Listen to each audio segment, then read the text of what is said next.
Hello.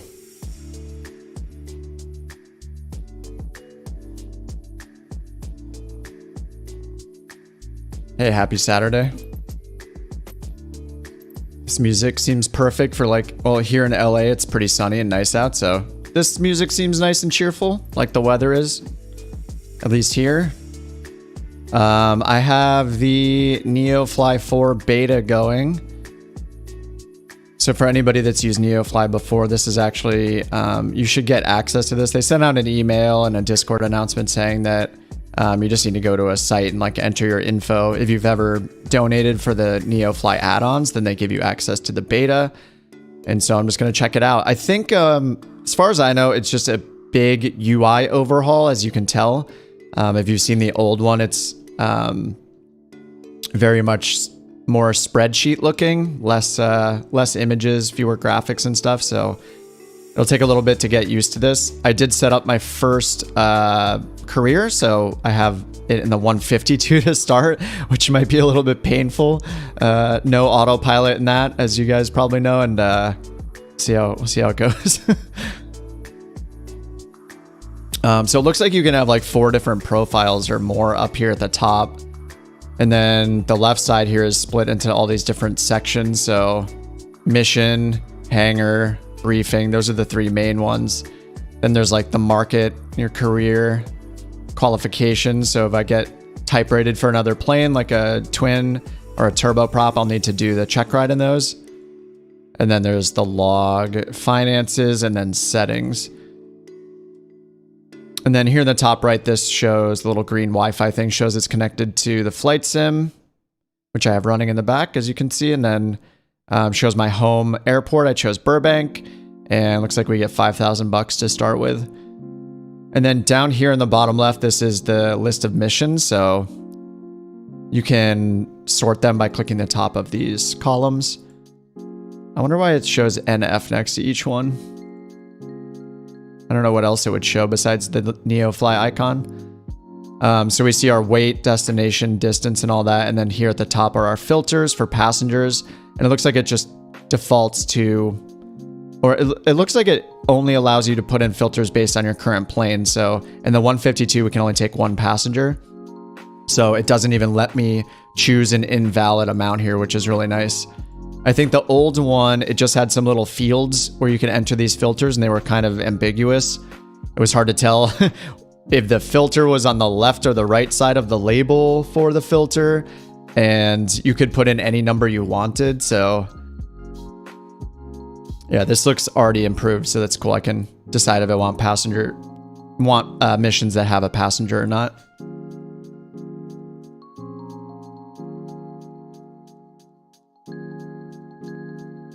All right, and then same with the distance. So it looks like it defaulted to 50.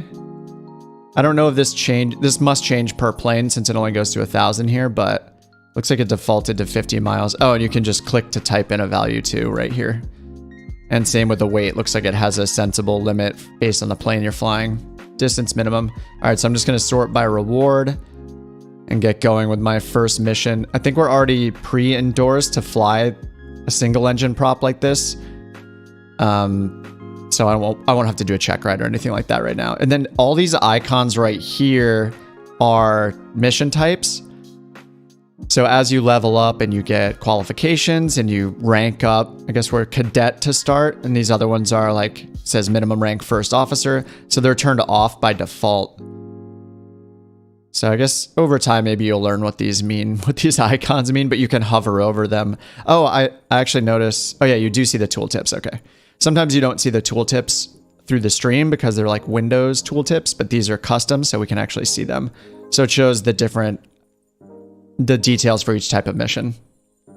So it looks like the only ones we're qualified for right now are cargo, illicit cargo, and then passengers and passenger tourists. All right, so let me go ahead and choose one of these, and I'll probably use Sky Vector today to just because I can show everything easily. And we're going to be in VFR land with the Cessna 152, and maybe we'll do some VORs and just maybe some straight up just flying by landmarks and stuff like that to start on these short flights. Get this newbie career started. Hey Schwartz, what's up? All right, $1,700 for this one.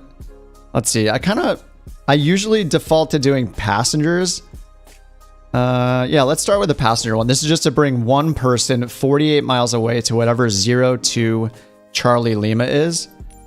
So I started at Burbank, which is going to be kind of funny. Burbank's, is it a Delta? I think Burbank might be a Delta or a Charlie. I'm not sure.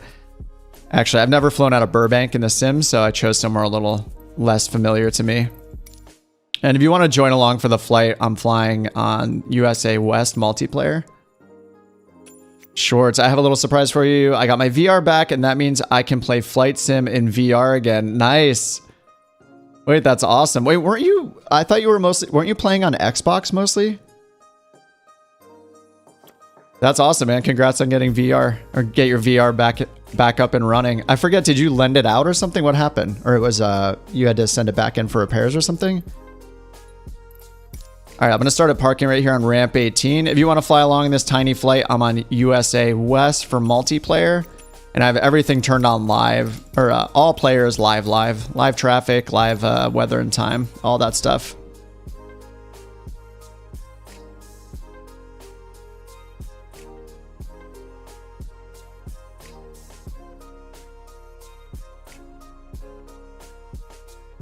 All right, so we're flying out of Burbank and then check the, let's see, 02 Charlie Lima is the destination.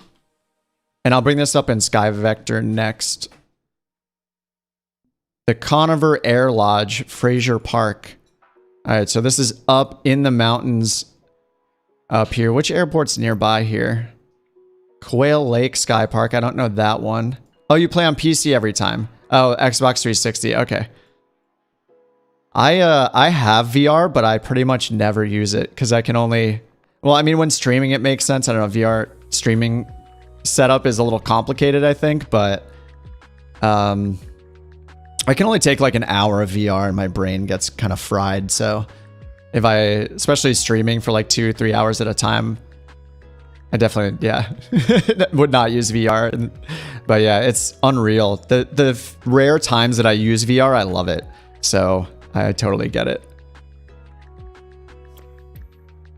Okay, so this is 29 minutes, 53 nautical miles. And I'm just going to leave it on VFR direct. Actually, let me plug in VOR to VOR just to see if it gives us an option. Okay, it says to use the Van Nuys VOR, which is apparently right over here. Makes sense, right off the...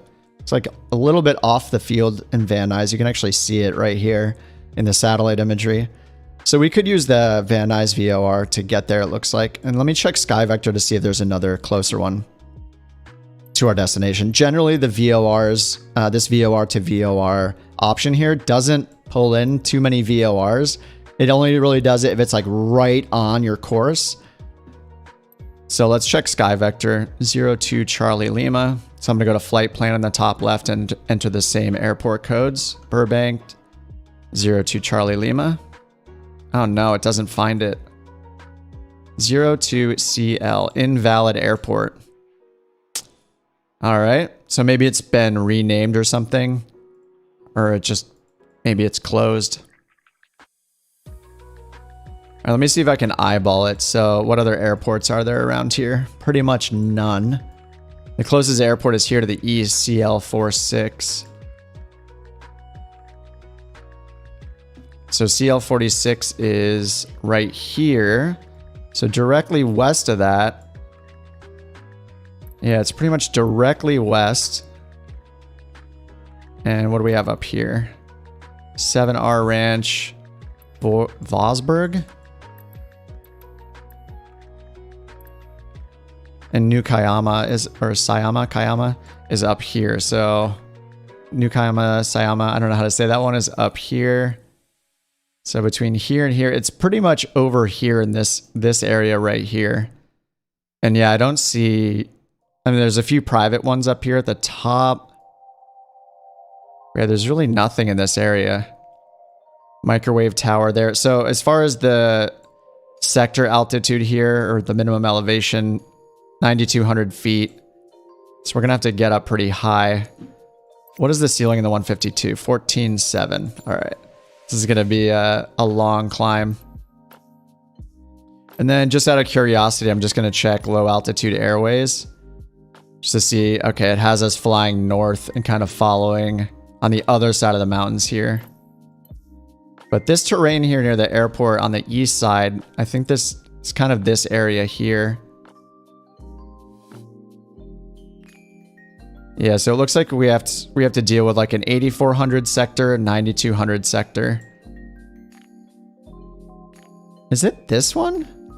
Quail Lake Sky Park? No, it's called Fraser Park 02CL. Yeah, I don't really see... I hate when you don't have the airport, but it's apparently in the sim.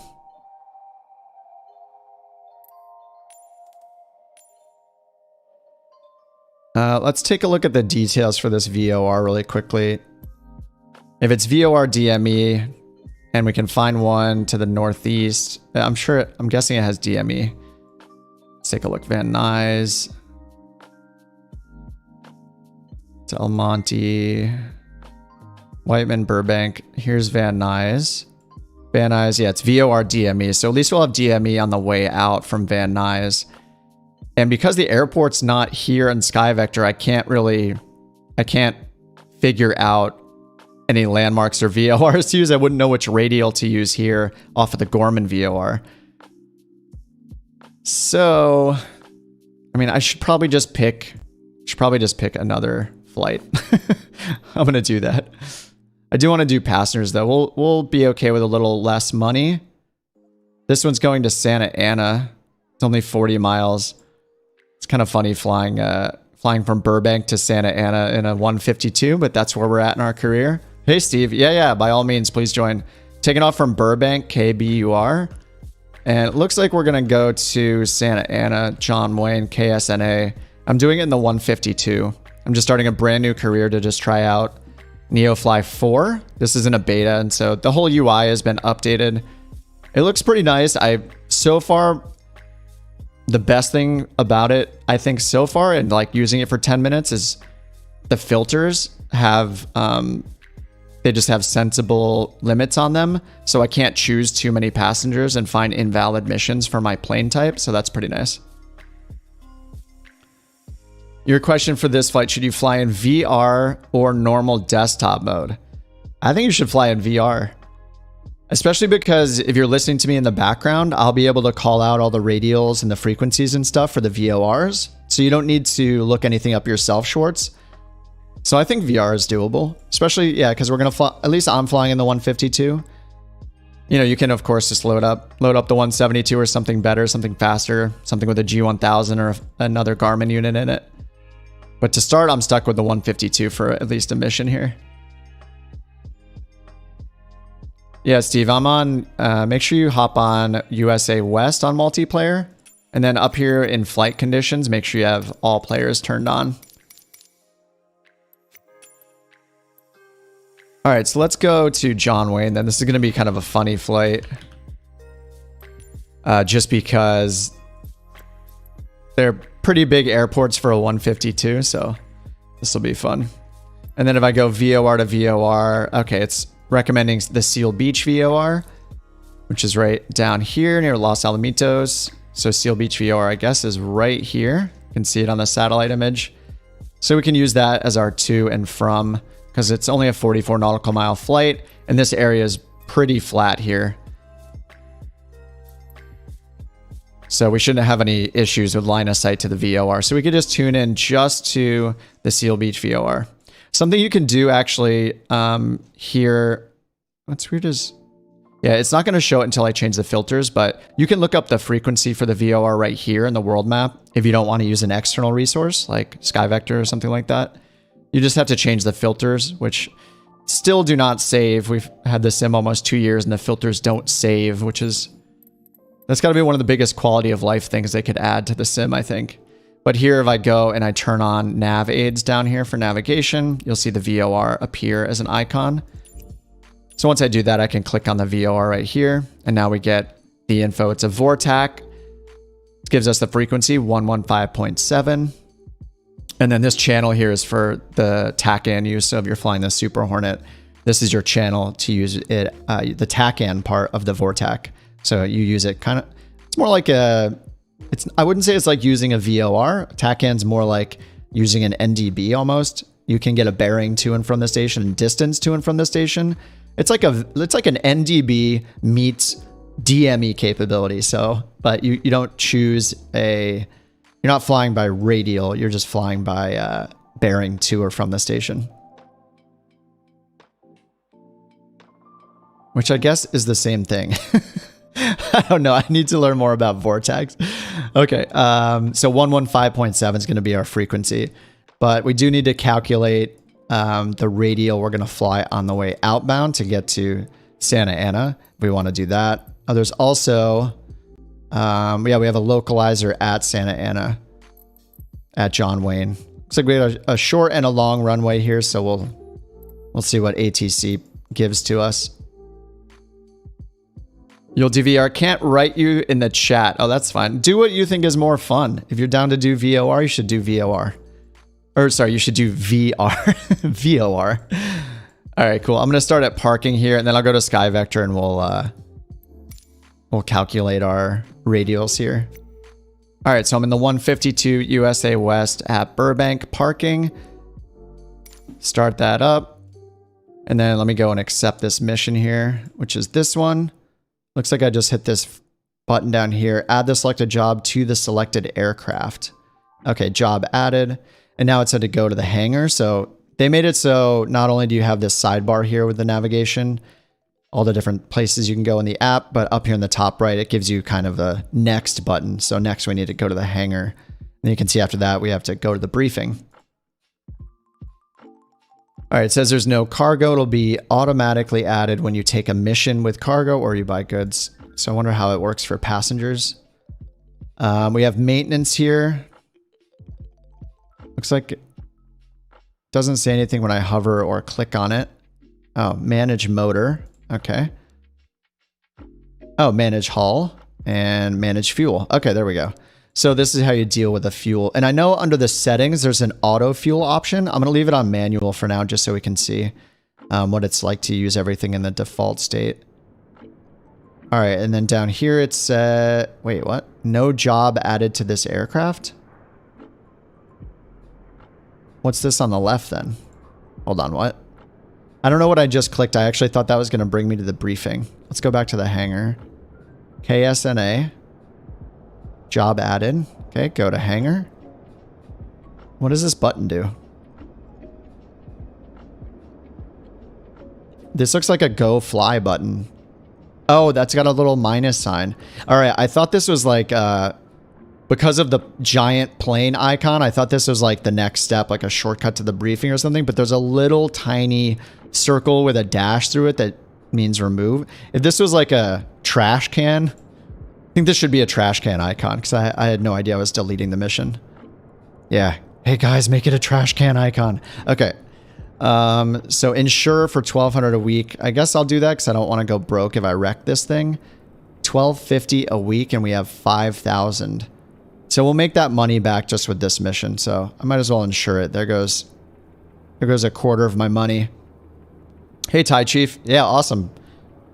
Let's go from Burbank. Now NeoFly looks good. Yeah, there's always this weird balance when a company or a dev redoes the UI, where I feel like a lot of the time they swing way too much towards the like modern, cool, minimalist approach, and they lose a lot of the intuitiveness of the UI.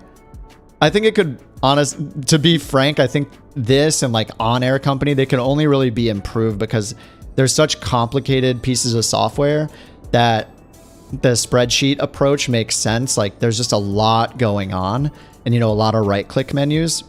I think this is definitely an improvement so far. Especially just the step-by-step thing. Like it's really obvious that you go from the first screen to the next screen to the next screen. They have these go to briefing buttons here at the top. Like it makes sense. And it looks like maybe they're encouraging you to have multiple careers going at once. I actually never got into the AI flights. I don't even know if you can do that in NeoFly actually. Anyway, bring aircraft to pilot location. Okay, so these are just little shortcuts. All right, so let's go to briefing. Do I add the passengers here? Destination airport has ILS, has hard runways, has lighted runways, and the destination airport delivers fuel. Okay, we have to meet the following requests. Oh, okay, these, I guess, don't apply because this is such a newbie mission. It's more forgiving. Total of stacked mission passengers is 1. Bring 1 passenger to John Wayne. Okay, here we go. So up in the top right, we have our requirements. It's kind of weird that this on the left has the requirements, but then the requirements that I really need to be looking at are in the top right. So I need to look up here at the red things before I can get started. So Cessna 152. Oh, you know what? It doesn't like the livery. So I know I can add the livery because I'm using the Aviators Club livery. Pretty sure I can add this livery in NeoFly to make it recognize it as a 152. Don't worry, you can't see my whole Bing key, so you can't steal it. There's more off the edge, so that's nice. How do I add an aircraft?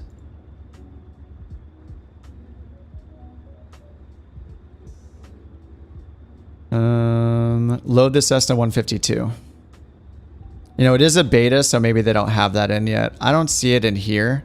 There is auto fueling, which is nice. I'm just going to turn that on to see how it works. It'll reset my flight. All right, for next time then. All right. Actually, let's leave it alone. All right, let me go back out to the main menu. It looks like I just need to use the default livery for now for it to work. The avatar, yeah. I didn't pick that. Don't judge my avatar. All right, KBUR to KSNA. Start at parking again. And change the livery to the default. I know in NeoFly they made it so you can add the custom liveries so it all works, so. Hey Mark, yeah. I know it's going to be a good day when my favorite pilot is working. Wow. All right. This is the Good day, pilot. We have a lot of excited passengers ready to board today. You Let mean me know one? when you are ready for them. I'm ready for him or her or them. Yes, I'm ready for them. Mark, if you have Captain, donated, we have opened the gates for boarding. The passengers are on their way. that's one thing about NeoFly that On-Air company doesn't have. I've mostly put time into On-Air and Skypark, but NeoFly, like, just the custom sounds are great. The immersion. Sorry. So Mark's asking if the beta is available to others. If you have ever donated to NeoFly, like bought any of the extras that you donate for, like the custom objects, like the crashed aircraft and ambulances and stuff like that, or any of the extra add-ons, if you've ever donated, you should have gotten an email from the NeoFly team giving you instructions on how to get the beta. Everyone is accounted for. Time to take off. All right, so it's already loaded. Oh, GA60 or the 62 maybe, ready to follow. You're gonna dust me. Okay, let's go ahead and go back here to briefing. All right, so it's got the right plane now. So I just have to use the default livery for now. 380 pounds needs to be the weight. So I'm gonna go up to fuel and front passenger. 380 needs to be the weight. So that's 190 per person, right? So I'll just make us both 190. All right, so we have payload is 380. All right, that checks out here now on the top right. It's green. And let me check the fuel. The fuel is perfectly at 50%. Now I know some of these career mode apps can't change what shows here. The UI in the game shows a different weight than the plane actually has in terms of fuel weight. So, oh wow. I don't know what these are, but apparently I don't have whatever you... Wait, this is just a bug, isn't it? I'm guessing 4 of you or 3 of you aren't flying a plane that I don't have. I assume you're all on the ground, but it's showing you in the air, which is great. All right, let me get the checklist started here. Then we'll figure out the fuel. Open. Brakes. Test and set. All right, easy. Mixture. Rich. Carburetor heat. Cold in. Prime. Prime it up to 3 strokes. As I haven't flown this required. thing in forever. Throttle. Open 1/2 inch.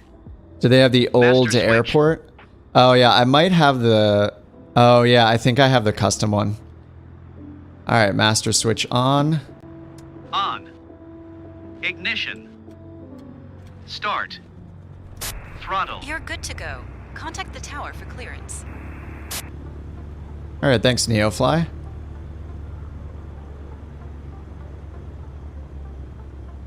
Alright, just for 1,000 RPMs. This step Adjust is for always... 1,000 Oh, there we go. RPM or It's more less. forgiving now, maybe. Oil pressure. Alright. green sector. Yep, pressure's in green. Flashing beacon and navigation lights. Alright, nav and beacon.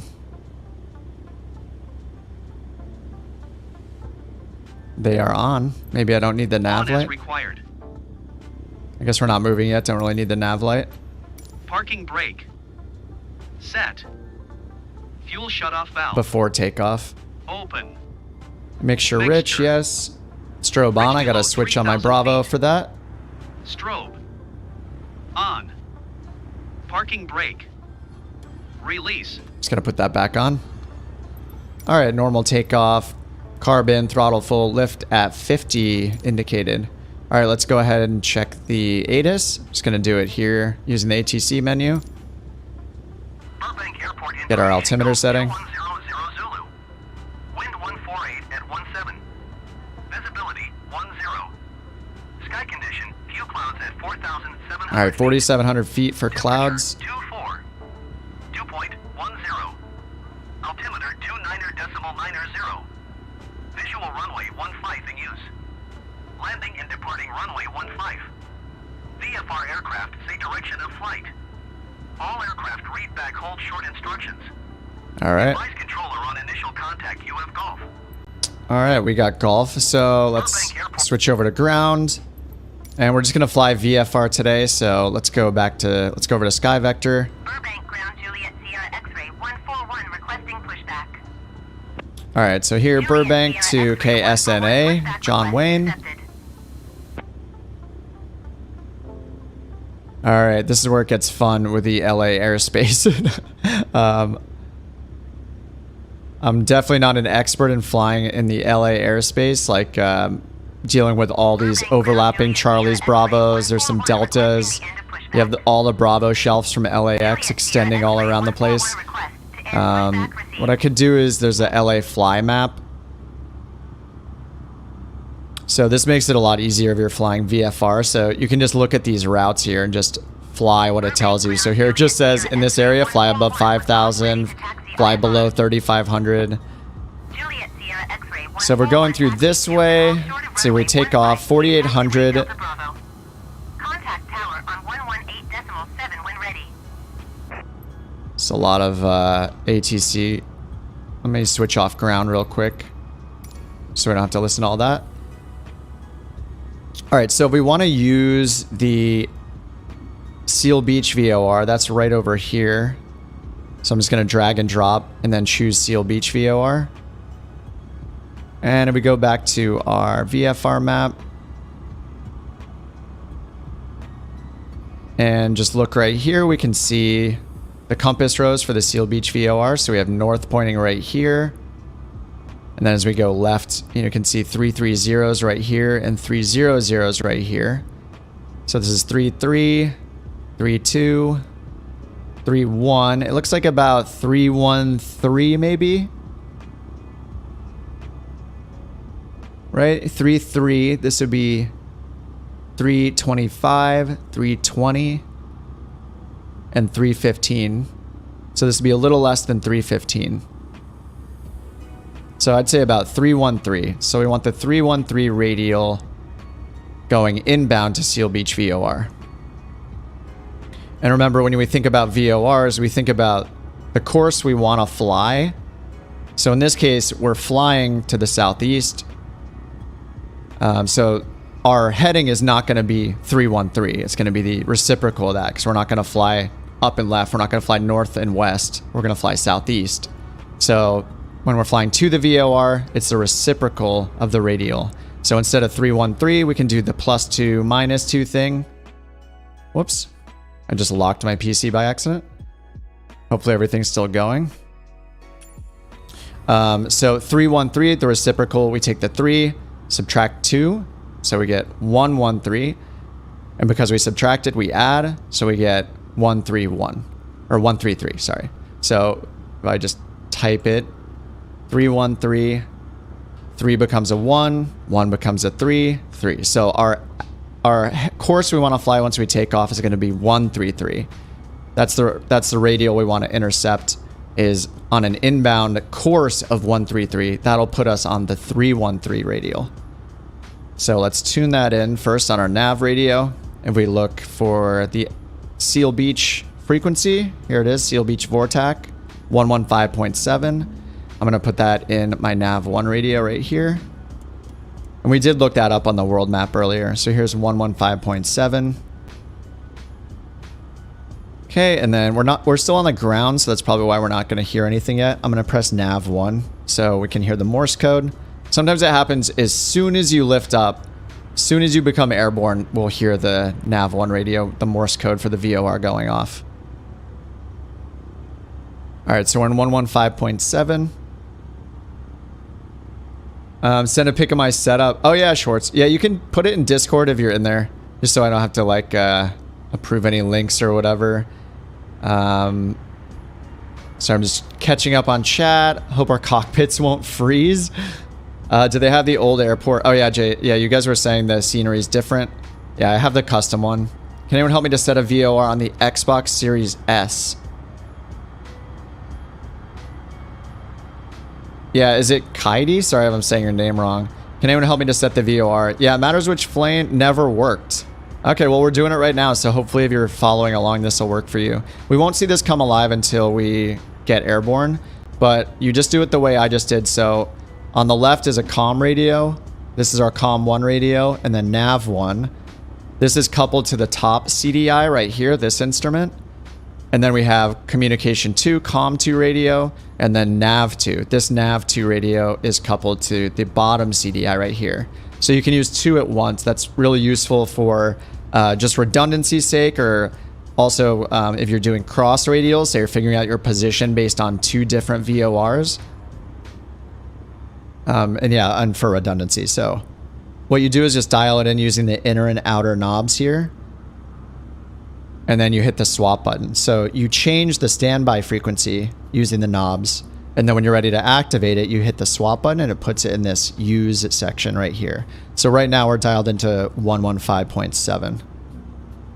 All right, so before we take off, I'm also going to twist this to the radio we intend to fly on.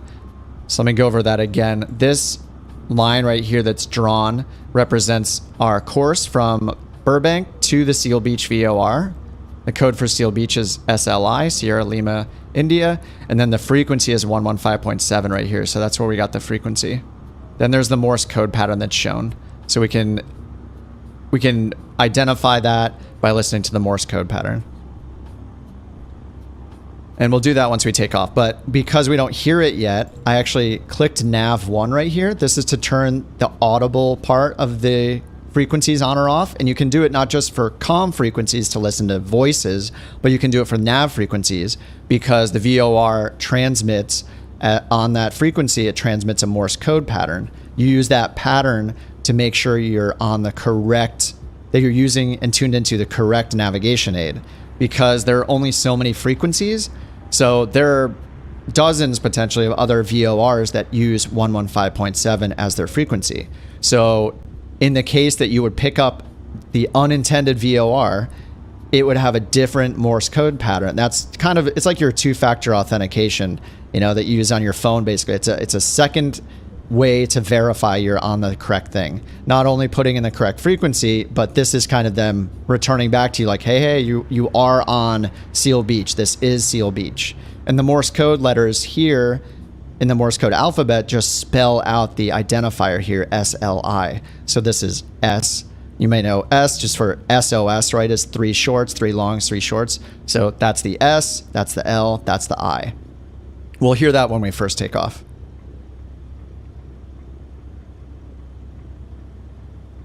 Real pilot? I don't know if you're talking to me, but nope. I just do the sim, not a real pilot. I'm in the Xbox Extra for the chat and the other guys. You're flying in VR. Yeah, Schwartz is going full immersion.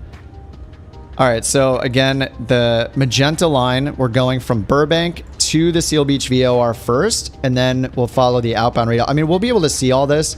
The weather is fine. The cloud layer is at like 4,700 feet. We'll see if we get that high. I have to figure out the altitudes next, but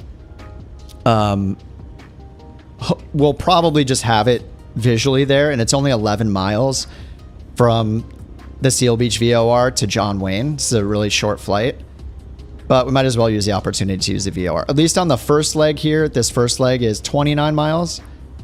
And then we can see here, it actually calculates a 137 heading or bearing for our course for the first leg.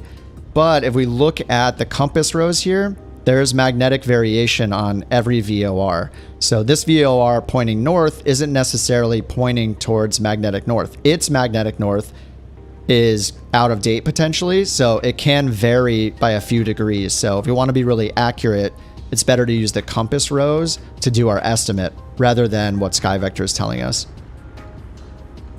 So if we follow the compass rose tick marks here from the 360, which is here, or 0, which is the one with the little arrow up here, and follow it left, we see 330, and over here we see 300. It's in between those two, so if we count here, it's at about 313.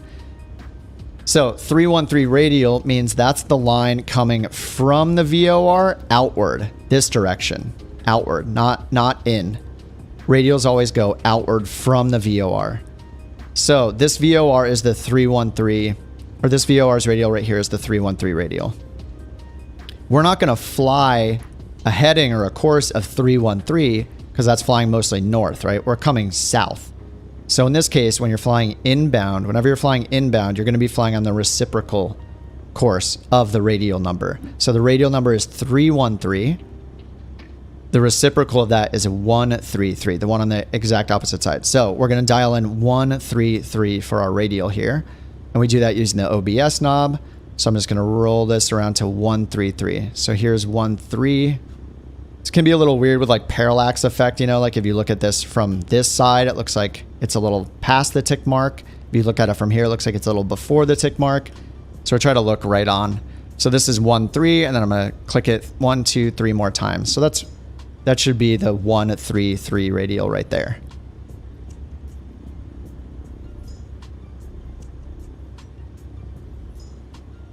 So because we're flying inbound, remember what you put at the top of the CDI here using the OBS knob, remember it's the course that you intend to fly, the direction you intend to fly.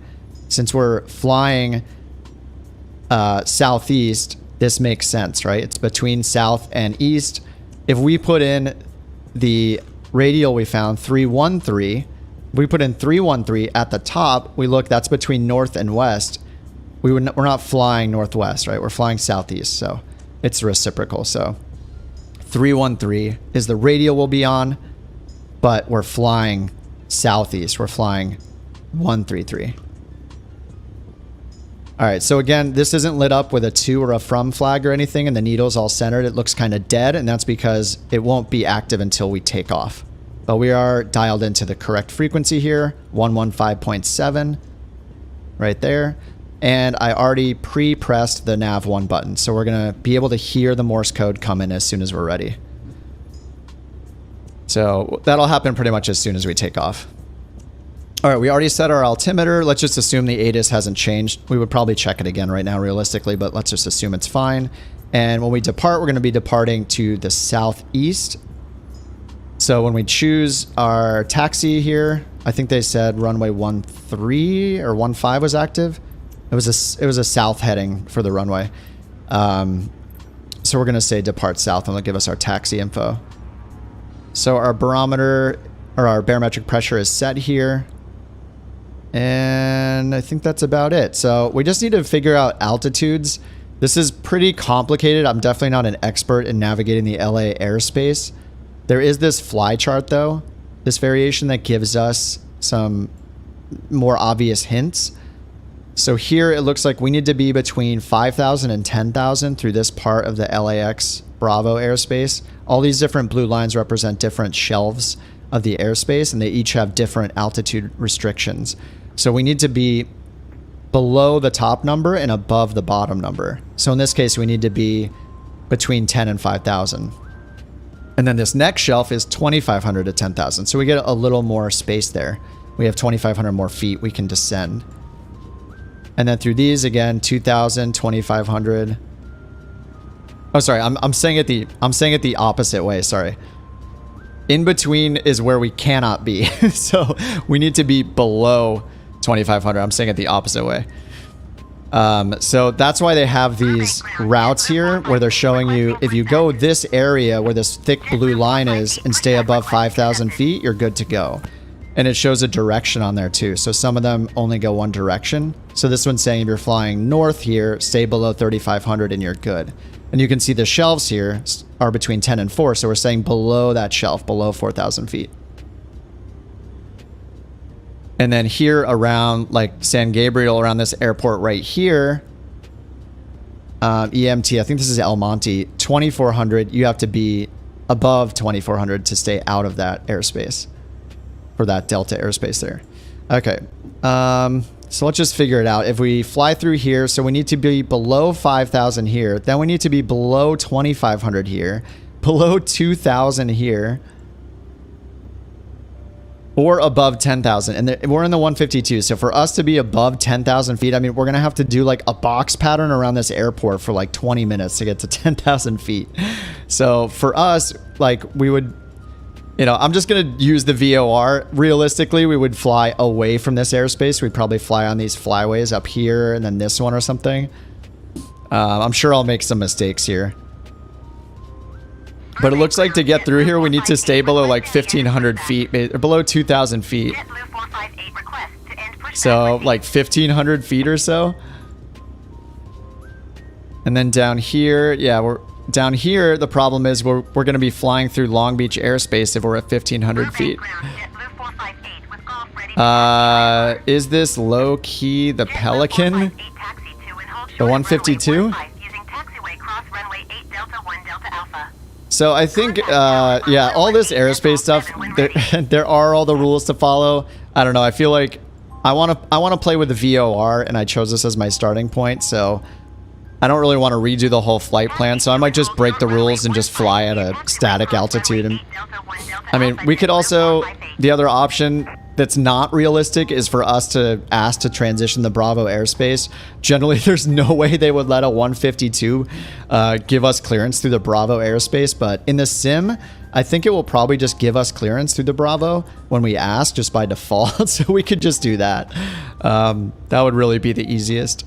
And we're flying an eastbound from our departure to our arrival. We're on an eastbound course, so we want to fly an odd altitude. So we could fly at like 3,000 or 5,000 feet. It's just a really short flight. And the elevation here. See the elevation over here. Oh, whoops, wrong airport. I mean, it's going to be right around sea level. John Wayne is at 55 feet, yeah. Anyway, let's go ahead and say we're going to depart to the south. They're going to tell us to go to the runway. We can finally get this thing going. Is this the new USA update? I do have the new USA update installed. I have it installed, but I have custom airport scenery for Burbank, which is why everyone's flying all weird. All right, runway 15 via Bravo. Contact tower when ready. All right, Bravo to 15. Burbank ground exit 588 with golf ready to taxi IFR. And I'm going to turn our transponder on. And hold short of runway 15 using taxiway cross runway 8 Delta 1 Delta Alpha. Contact tower on 118.7 when ready. All right, 15 via Bravo. Let's acknowledge that finally if we can. And hold short runway 15 via taxiway Bravo Cessna Kilo India Papa. All right, so I'm going to open the VFR map. So runway 15 is going to be the south-facing runway, so this should be 15 right here. So, and taxiway Bravo is probably this right here, so I'm just going to turn to our right, go this direction to 15, should be right over here. All right, let's finally get moving. Sorry, that was a lot of setup, I know. All right, so we'll look at the signs here.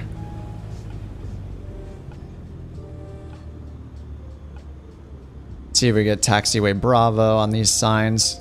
It's funny, I think they'll load in once we get closer. Oh, this is kind of a warning sign. There's Bravo on that sign right over there, so this is taxiway Bravo, so we're good. Why is the WIF 152 not showing as a 152? Oh, somebody else's?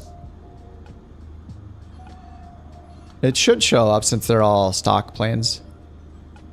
And maybe limiting the variation to save like frame rate and stuff to save performance by not showing all of the accurate ones, but this is so funny. Everybody else is floating. I should probably uninstall my custom airport scenery for now, just with the new world update being out. All right, so we're on Bravo. We're just gonna pretend like this truck isn't here. Yeah, so the new, I do have World Update 10 installed, so we'll have the new elevation data and stuff for the US. And I know they did a bunch of airports. Which airports? I think there was only 3 or 4 airports. I know Catalina was one of the airports they did a new version of that Microsoft just gave away. And I have the Orbex version of Catalina, which is an island off the coast of LA here. All right, so we're going to take this over to runway 15. And we got our VOR all tuned in and ready to go. So we're going to be flying. We're going to intercept that VOR and fly it for only, what was it, 29 miles, I think? I'm going to take a look at it in a second. I think it was like 29 miles. Yeah, 29 miles. And that'll bring us over Seal Beach VOR, which is SLI. That's what we're tuned into. Once we get to Seal Beach, we're going to make a slight left-hand turn. And then we'll see John Wayne. All right, here's Bravo 2. We can see the runway numbers on the sign. So we're headed towards runway 15 on Bravo, which is what they gave us for our taxi instructions. Thankfully, Burbank just has these 2 runways, so it's pretty easy to figure out which taxiway to take just by, you know, we're on 15. We know that the runway heading faces 150 roughly, so it's easy to figure out which runway we need to be at. I haven't flown the 152 in so long too, and since I'm starting the new NeoFly career, it was really my only option. I could have picked like the Diamond, what is it, the DV20, I think. I think that one has a Garmin 530 in it, or a 430 in it. Yeah, this is a test for me since I'm so reliant on the autopilot. I'll probably mess a lot of things up. All right, so here's Bravo at 15. It looks like we can go even... Is this the end of the taxiway? It looks like we can keep going. Whatever, we're a tiny plane. This will be okay for us. All right, we got a Kodiak in front of us. Between this and the next flight, I'll uninstall Burbank. I mean, we'll be flying out of John Wayne next, but I'll uninstall it. All right, so let's contact the tower. Get our permission to take off. Burbank Tower, Cessna November 22 Kilo India Papa. So we're gonna just ask ATC if we can bust the Bravo airspace at LAX. We'll just fly at like maybe 3,500 feet. 148 at 17. This is gonna be a really easy takeoff. 17 knots of wind. Burbank Tower, JetBlue 458 ready for departure runway 15 IFR. All right, I'm turning my landing lights and my pump on. Hold short runway 15. Traffic is Cessna 152 on the runway. JetBlue, hold for the 152. Cleared for takeoff runway 15 Cessna Kilo India Papa. All right, let's just roll through this takeoff so we don't make all these jet. Look at this JetBlue flight over here. Sorry, JetBlue. JetBlue 458 line up and wait. All right, 15 on the ground right here. Our heading is about 150, so we verify we're on the right runway. Just gonna give it full throttle. And our rotation speed in the 152 is 50 knots. Watching that, airspeed's alive, we're at 40, 45, 50. Pull back on the stick, we're good to go. We'll hold the runway heading, we'll fly up to about 3,500 feet. It's a beautiful time to fly.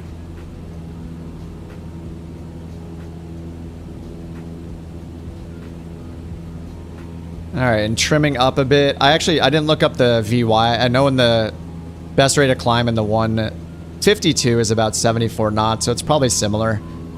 So if we're at 80, we're going to be good at 80. You can also see the nav light, and you can hear... Alright, continue for south departure. It's really busy on ATC right now. Yeah, 50 knots for the 152. Cessna November 22 Kilo India Papa, continue for south departure. Alright, continuing south, we're at 1,500 feet, still climbing, we're at 70 knots. I'm gonna pitch down just a little bit here. Cleared for takeoff runway 15. Alright, and if we look here at the needle, we're already centered on the needle here. We can hear the beeps coming in. So we want to verify those here with the Seal Beach pattern, the VOR pattern here. Where is it? I should keep an eye on. Whoops. No autopilot. I'm just holding my stick steady. So here, why am I not seeing the Seal Beach? Oh, I'm on the wrong map. Can't see my flight in the background either. This is dangerous. Checking the maps. Three short, long, short, short. So we would listen to that on the Morse code you can kind of hear. And that's correct. So it was 3 shorts, short, long, short, short, short, short. So I'm going to turn nav 1 off. So we know we're tuned into the right VOR. And we had our heading and our OBS radial already dialed in, and the needle is centered, so we're already good here. We're just going to keep flying this same heading of about 131, 130. There is wind, so because of the wind, we'll just have to keep an eye, on this and keep tracking, keeping the needle within the circle there, but ideally we don't waver too far. We don't let it get out of that circle. Alright, frequency change approved, so we're going to acknowledge that, and then we're at 3,000 feet now, so we're going to level off at 3,500. Keeping our heading going. SoCal approach. Here we go, we can request Class Charlie transition. November 22 Kilo India Papa is type Cessna 152 tree miles southeast of Burbank, 3,100 feet. Request clearance. So we get there okay to transition the airspace, we don't have to worry about avoiding all the airspace shells. Kilo India Papa SoCal approach. Squawk 4452. Squawk 4452. I'm going to do that. Cessna Kilo India Papa radar contact. If you dial it in manually on your transponder, it'll automatically reply. Okay, we're at 3,000 feet now. Alright, they cleared us through the Charlie. I'm going to press 1 on my keyboard to reply. Alright, so now we're just cleared through this area. I guess, are we a little too far north to need clearance through the Bravo? Maybe we're just not close enough yet. Anyway, they cleared us through this airspace, so we're good. There is a whole science to navigating the LA airspace that I'm definitely not a pro in, so yeah, take this with a giant bag of salt. I'm just shortcutting it by just asking for permission. Alright, so we're good. We're just going to try to hold 3,500 feet here. And then what I'm going to do while I try to hold this with my stick hand is look at our next radial. So our outbound radial, once we fly over the Seal Beach VOR, it's calculated as 110 right there by Sky Vector, but let's go ahead and use the compass rose. So there's a 120 right there. This is 09. So this is 10. That's 1. It's hard to see. There's only so many tick marks. Is that 95? It looks like it's about right. It's probably like more like 112. A little hard to tell actually. But I mean, I mean, we're going to be able to see it. It's very clear. Whoops, we're a little bit too high. We're 200 feet over our altitude. Trying to hold 3,500. So I'm going to pull the throttle out just a little bit and trim it. Does this game simulate bird strikes? Yeah, unfortunately not. Though there are bird add-ons now, so I have them. So I do see birds at some airports. They'll usually have them, yeah, your like departure end of the runway and stuff like that. Oh, let me turn multiplayer nameplates on. Sorry, I'm going to freeze in space there real quick while I turn these on. Forgot to turn these back on.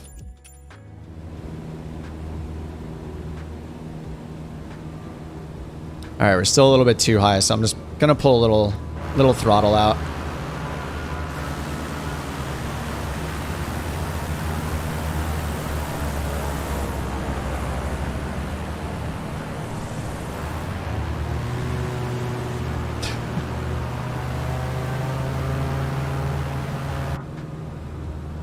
Cessna Kilo India Papa contact, SoCal approach on 125.2. All right, changing us again. So we're wavering off from our course, or I am a bit, so I need to steer to the left. Just gonna bank to the left a little, get that needle back in the middle. Let's reply to ATC. 125.2 for Cessna Kilo India Papa.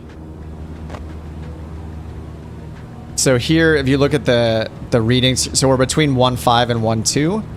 Here we're between 1.5 and south, so we need to bank way more to the left. We want our heading to be, ideally once we're tracking it, and if there's no wind, then our heading is the same as what's on top of the OBS.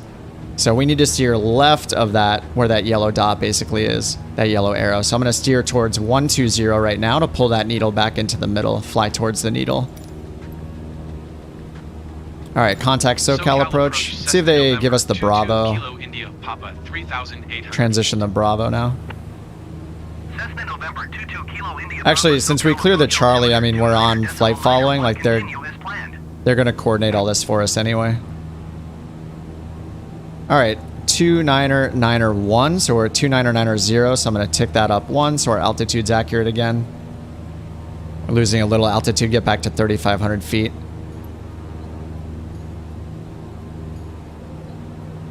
And the Cessna 152 has, we can use the VORs, but we do not have, yeah, we don't have DME, any DME equipment in this plane, right?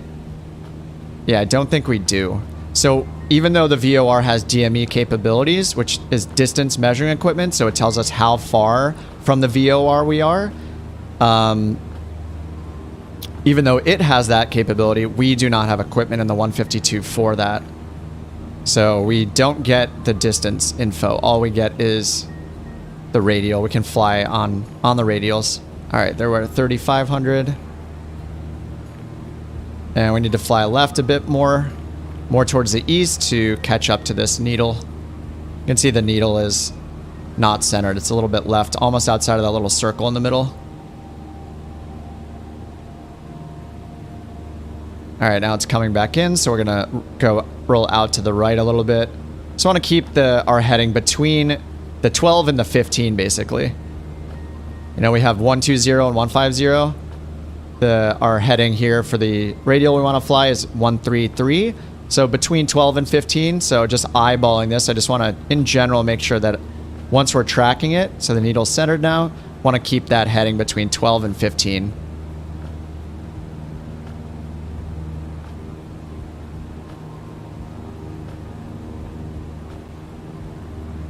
What are the different modes? I have no idea, Alistair.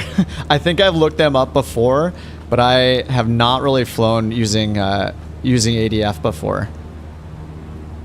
So I couldn't tell you. I'd have to Google it myself. Sorry.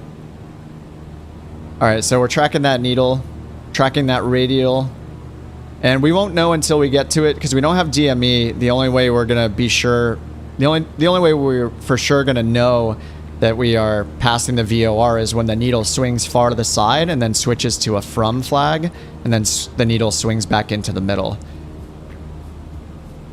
I mean, if we knew the landmarks around here better, we would eyeball that as well and be like, oh, you know, here's the certain freeway we're passing, here's a stadium or whatever. We're just kind of doing it blind, just following the VOR needle. All right, gonna descend a little bit more here. We're about 100 feet above our intended altitude.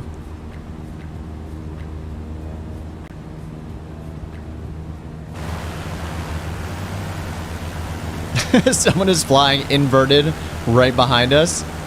Beautiful.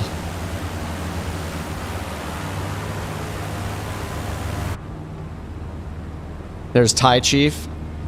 Looking good. Watch out for that United flight.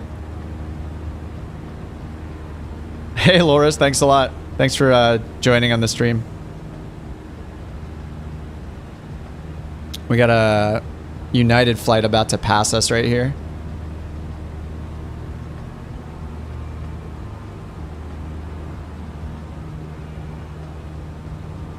He's pretty low. He's down at 1,600 feet.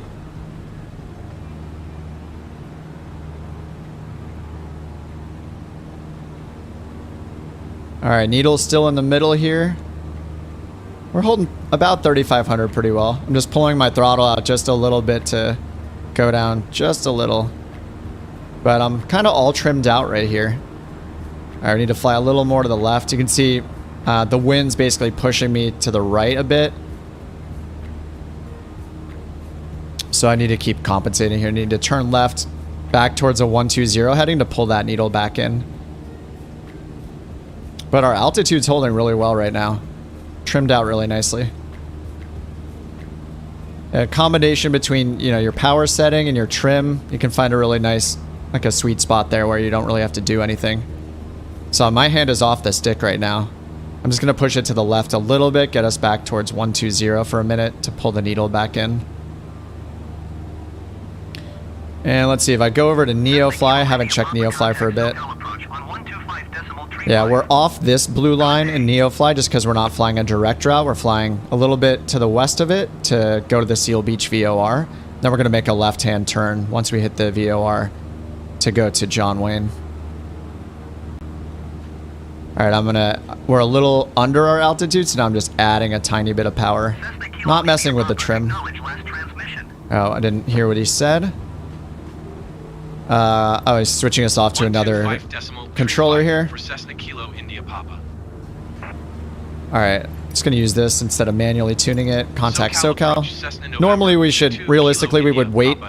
Once you tune into a new frequency, you'd wait, you know, 5-10 seconds, make sure nobody's in the middle of talking to them before you transmit. Alright, 2992, there we go. Standard pressure. And we're a little too low again, so I'm just adding a little tiny bit of power. And we need to be a little left. We're pretty good. The needle is pretty centered. But knowing the wind's kind of been blowing us off, blowing us to the east, blowing us to the right a little bit, I mean. Which is actually more towards the southwest. Just need to compensate a little bit by just pushing a little bit left on my stick every now and then. But yeah, we're holding that needle right in the center. And that's pretty good just because the closer and closer you get to the VOR, the more sensitive that needle is going to be, right? Like if we're right next to the VOR, we're standing on the ground looking at it, and we take a step to our left when it's right in front of us. I mean, we just gave it like 20, 30 degrees off, right? Just stepping to the left a little bit. But if you're 10 miles away from it and you make one step to the left, your angle to the VOR has hardly changed at all, right? So the closer and closer we get, the harder it's going to be to keep that needle perfectly centered. And then when we fly right over it, it's going to, you know, we're going to know when we're flying over the VOR because the needle is going to just drastically change from being in the middle to being far to one side. But when that happens, we're just going to hold our heading until we fly over it. We'll wait for the from flag, and then I'll dial in the new radial. We're not really going to need the new radial because the weather is really great, so we'll be able to see John Wayne Airport. Theoretically, I'll be able to see John Wayne. I haven't landed there in I don't know how long. So we'll, and I haven't done, you know, VOR flying like this in too long, especially not in the 152 where we have no GPS to back us up. I could cheat and open the VFR map to get a little moving map, but you know, there's no danger in that. Yo, Thorn, how's it going? It's pretty good. We just, I kind of maybe overbriefed the takeoff and stuff, but we took off from Burbank. We're flying through, I think we're still through LAX airspace right now. There's just so many airports in the greater LA area. It's just you're always flying through someone else's airspace. But yeah, we're just on with the ATC for flight following. They cleared us through the Charlie originally. And we're almost getting to the Seal Beach VOR. And once we get there, we're going to make a left-hand turn. Now we're going to need to descend soon. There's no way to tell ATC we're going to start a VFR descent, but we should start doing that. Because once we get to the Seal Beach VOR, which I think we're getting close to, because the needle is, see how the needle is wavering quite a bit already? Like that was a pretty quick change for the needle to go from centered to the outside of that circle. Our heading hasn't changed too much, but basically when it's really hard to keep the needle centered, we're getting very close to it. And I know that it's about 10 miles from the VOR to John Wayne. So as soon as we cross the VOR, we're only 10 miles away. We're going to want to get our altitude lower. It's at sea level, and we're going to want to get down to 1,000 feet for our pattern altitude. Yeah, so we're getting close. We're getting close to the VOR for sure. I think the VOR is right over here. So I'm pulling my throttle out a bit. We're just starting a slow descent. And I'm just keeping it turning left to still chase the needle. It's not unchaseable, but I do have to bank quite a bit more than before to get it back centered. So that's how you know you're getting closer and closer, the more sensitive the needle is. All right, we're centering it pretty well. Yeah, if it moves quickly, then you're close. Or you're making a huge change in your heading. But we're not. We're making subtle changes, and it's moving quite quickly. So that's how we know we're getting pretty close. We're going to keep this descent going down to ultimately about, say, 1,100 feet. Now it's swinging to the right a bit more. Just trimming my nose up a little bit. And let's see, what we said on the way out and Sky Vector is roughly a 110 course away from the VOR. So once we pass over the VOR, we have that from flag. I'll change the OBS knob to 110 just to give us a reference to get to John Wayne, but we know it's just going to be a slight left turn to get to John Wayne. So we're going from like a 133 heading to a 110 heading. All right, we're down to 3,000 feet now. And this is a decent time to contact John Wayne just because we're getting close to the VOR. It's like right at this airfield right here is the VOR, Seal Beach VOR. So once we cross over this, we're within 10 miles, so I'm going to contact the tower already. Request a full stop landing at John Wayne. Tower, Cessna, all right, we're 15 miles. Kilo India Papa is 15 miles northwest, 2,900 feet with Yankee to land. All right, it says we have Yankee, but we didn't get Yankee yet, which is the current ATIS at John Wayne. Altimeter 29.89er, wind 185 at 15. 29.89. Fly right base runway 20 right. Right base for 20 right. All right, so 20 on our compass is roughly right over here. Let's set our altimeter first, 29.89. Because these are hard, like, to be accurate with, I'm just going to press B on my keyboard, shortcut it. Here we can see the VOR is swinging. Our CDI needle is swinging really hard. All right, 20 right is our runway. So they said clear to land, so we're going to acknowledge that. Clear to land runway 20 right, Cessna Kilo India. All right, we're flying over the VOR right now. So this is going to switch, and I'm going to switch our heading to 100.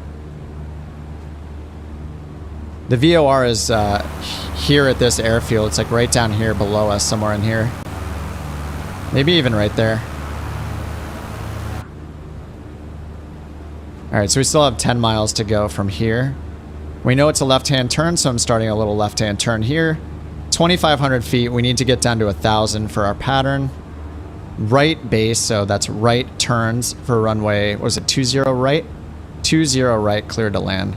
They already said clear to land, which is weird. Normally they don't do that until we're like abeam the runway. About to make our base and final turn, but...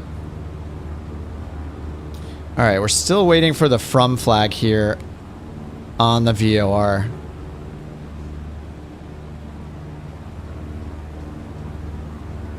Oh, sorry, we have the from flag.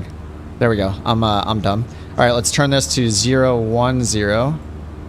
Roughly there. Oh, sorry, that's not. And we need to do the opposite of that, sorry. I'm doing the thing. So I read this, wait, that's 90. Where's east? No, we have to make a right-hand turn here. Oh God, I'm gonna miss the airport, aren't I?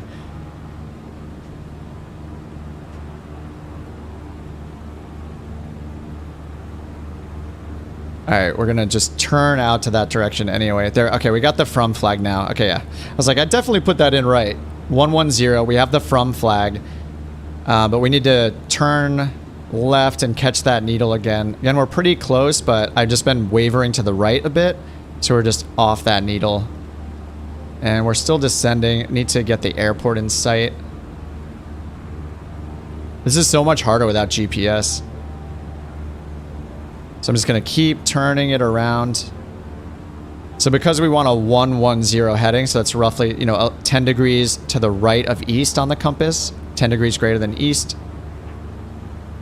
I'm going to kind of cut pretty hard to the left of east. So I'm going to go like northeast right now to intercept that needle. So we're watching this top needle. Okay, it's coming in already fast, so I'm going to make a hard right. Get back towards that east setting. Or to that east heading. I'm actually going to overshoot it a little bit here. Alright, there we go. So now we have the from flag on that new radial.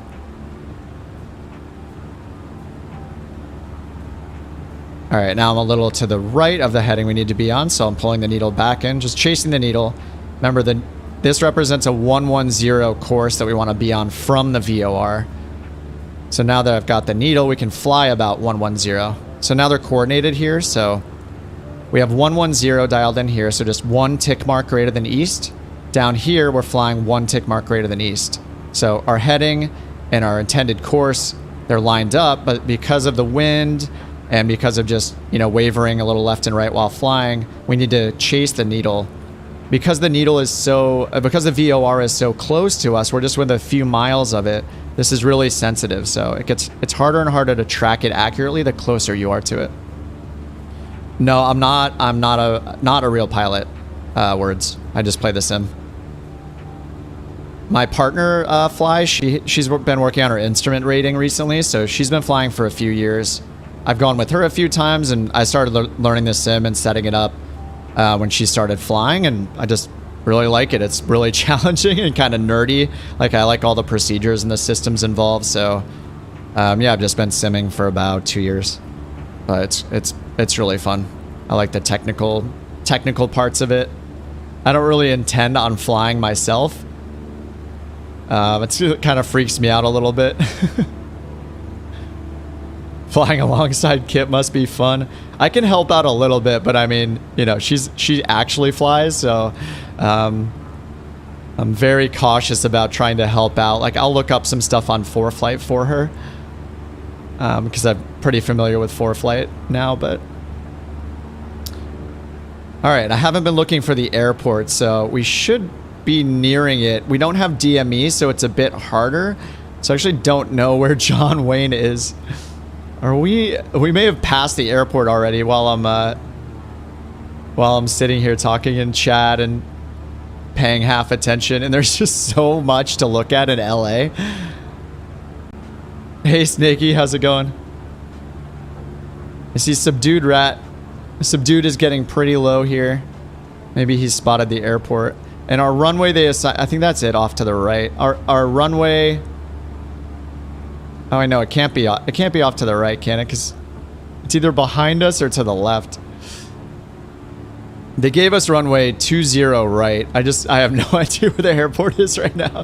This is a fail so far. There's just so many airports in this airspace too, that without GPS, it just can get really difficult. So let me intercept the needle again. I mean, I think this might be it right in front of us.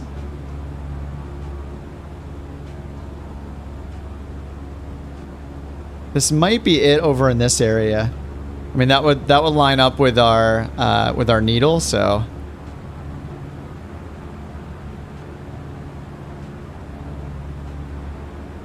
But yeah, because I'm less familiar with it, it makes flying with VORs even more challenging. Just flying visually in such a crazy airspace where there's just so many different airports in LA. Straight ahead. Yeah, I also, without GPS and without DME, I really get lost distance-wise. It's pretty hard. I know you can, you could time it and stuff like that. I definitely rely a lot on the equipment to give me distances. So they said to fly a right base for runway 20 right. Trying to see the runway here. I mean, there's this big open area right here. I just don't see any... I don't see anything that looks like an airport to me yet. It would make sense that it's right in here.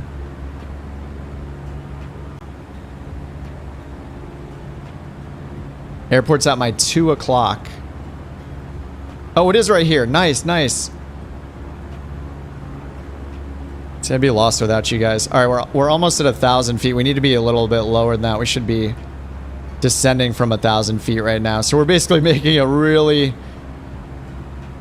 long base turn. Or we were on a really long base. We joined at the wrong spot. We should have joined parallel to the airport here. Yeah, this stuff is not easy without GPS. I'm so reliant on GPS and I know it. All right, so we had runway was 20 right. So we're already lined up for that. So we're on our base and we're just going to make our turn to final. 20 right looks like it's right there.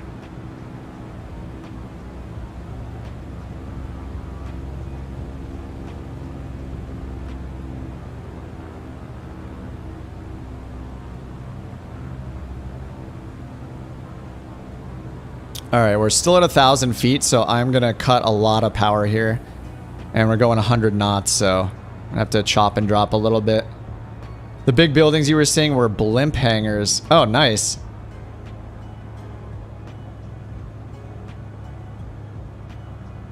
All right, we just made like a really big base. We're just out way further than we'd normally be. And we're definitely high, so I have my power at idle right now. Kind of slipping a little bit using my rudder. Left rudder and right aileron. I know that Cessnas don't slip really as the way you would do it in a low wing, but this will be fine.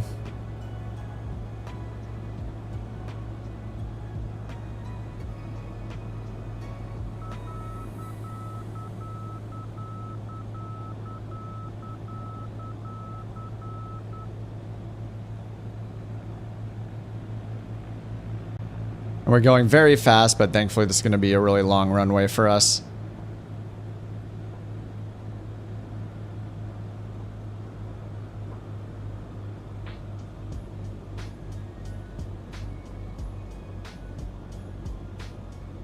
We're at 80 knots. We should be much lower than this. It's not too bad. We'll be fine. We're bleeding off a lot of speed. We're at 65, 60.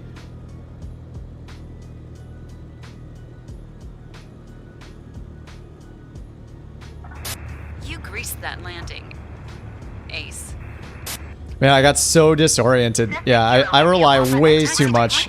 And shut down your engine. I rely way too much on GPS for my situational awareness.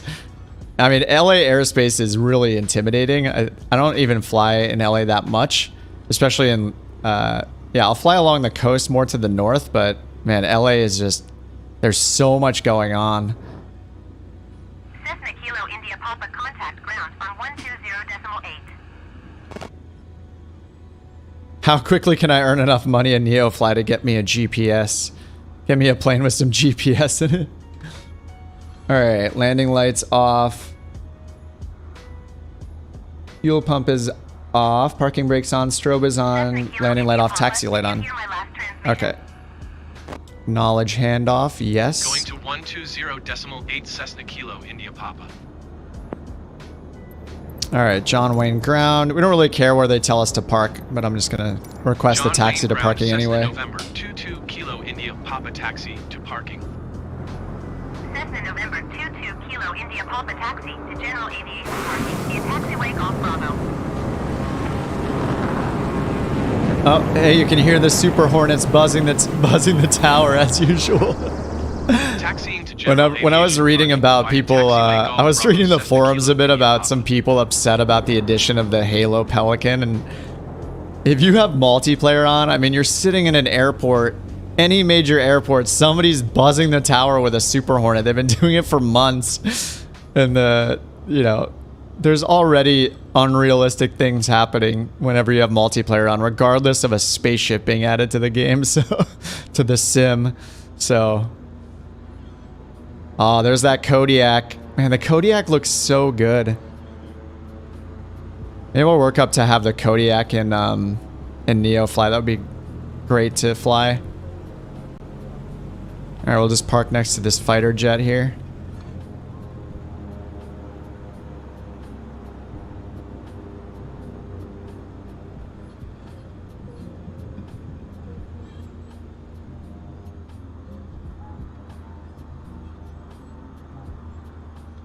Somebody up there is flying. Their name is Judgmental Jim. All right, let's cut the Transporter. engine. Disembarking of passengers can begin. All right, back to NeoFly. I feel like I haven't looked at the interface forever. But that's what's nice about NeoFly is all the sounds are really useful. Like when we took off, we heard that, you know, have a good flight or whatever, so we know that it's tracking. It's disembarking now. Flight time was 56 minutes. Airport fees $130. Taxi to parking and shut down engines. All right, so I already did that. Turn the master off. Got our flight Transporter time from logged dispatch. here. Disembarkation completed. Thank you. See you soon for another mission. All right, I'm actually going to go into my Everything is on board. settings really quickly and turn down my terrain detail just because when you're flying in LA, it's pretty nuts. I'm just going to turn it down to, I'm just going to go to 100. Back to the default. New interface looks neat. You got your beta key. Nice. Yeah, somebody, sorry,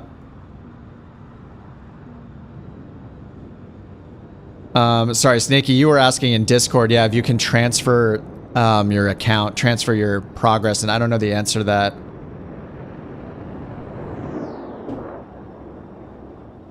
All right, so we started with $5,000. I took out insurance on the 152, which was like 1,300 bucks, and now we're back above $5,000.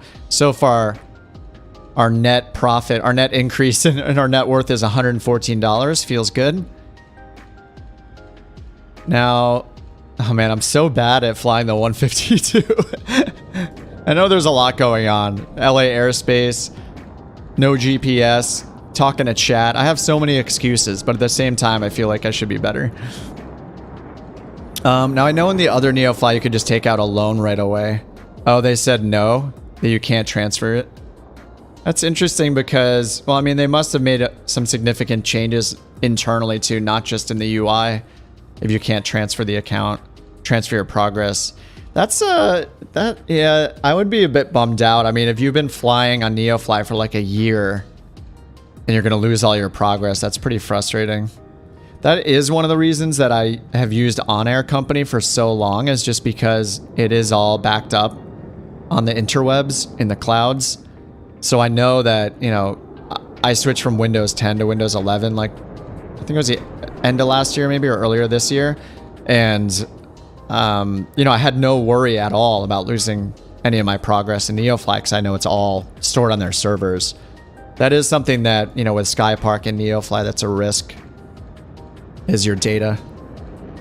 Just potentially losing it. Because I had in my old NeoFly career, I put Windows 11 on my computer, and now, you know, I don't have it. I forgot to back it up or whatever. So, RIP, lost my progress.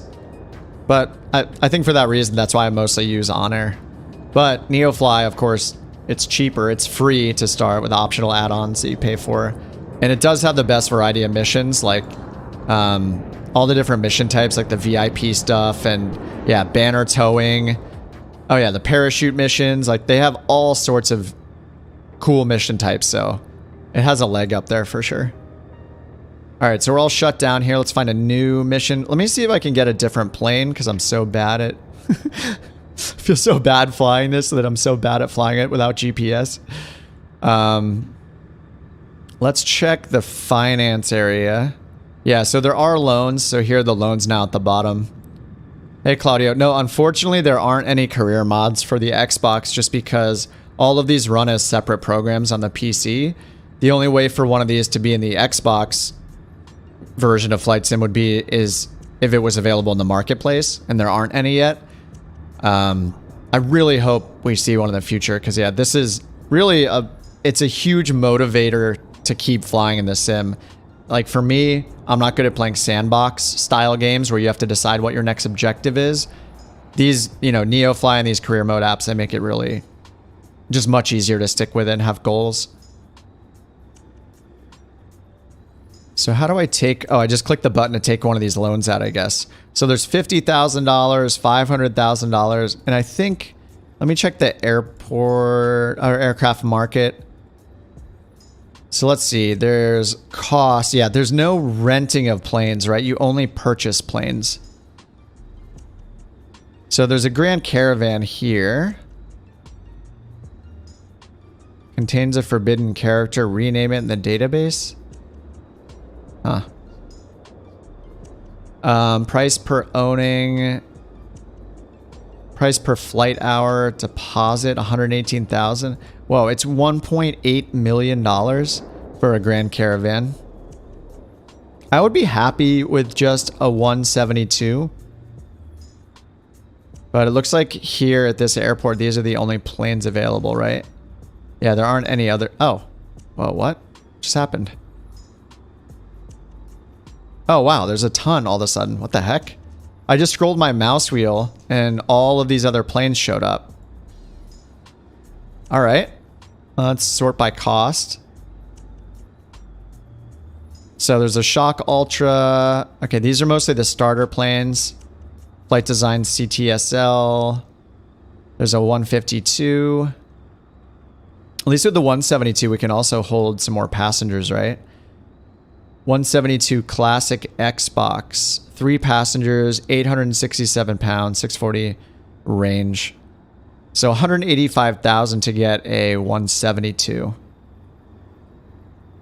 This one, oh, okay, so they do have the different liveries. So in this case, I would get an Xbox livery. That's fine. Oh, and you can get the amphibian version. Here's the Skyhawk with floaters. Here's another G1000, other G1000 version with floaters. So actually the classic one. Okay, so this, wait, this says classic. So I assume this is the Skyhawk that has the Garmin GNS 530 and 430 in it. So the steam gauge version instead of the G1000, which is also really fun to fly. The 530 and 430 are really cool. When will this beta be available? I don't know when it's going to be released completely. They just sent the notification like 2 days ago, I think. So if you've used the original, if you've used the current NeoFly, if you've donated for any of the perks, the optional perks. Oh, they are at different locations. Oh yeah, you're right. If you donated for any of the NeoFly perks, then they send you an email to get access to the beta. Yeah, that's why they all showed up. I guess I clicked in here or something. So if I hit search, yeah. These are the only ones available at John Wayne. I don't really want to jump to the Grand Caravan yet just because it's such a... I'd have to do the check ride and everything. I could get the 172 without having to do a new endorsement in a check ride. So... And then let's see. Bring this aircraft to pilot location is an option.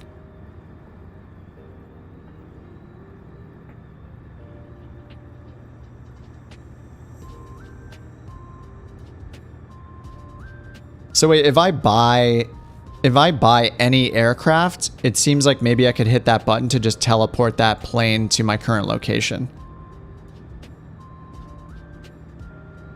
It's already at pilot location. I was going to see if it costs money to do that. I think I should buy a 172. So can I just type 172 here? Oh, right. It's not at the current location. What do I take this out?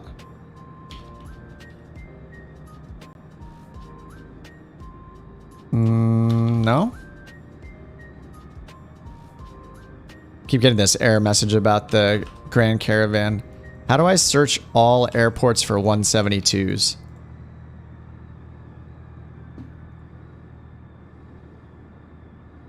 I just kind of did it by accident, by scrolling.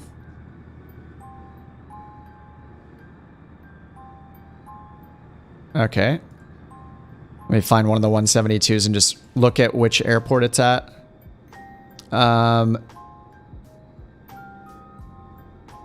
Showing the random Asobo default. I was so focused on Kip the entire time.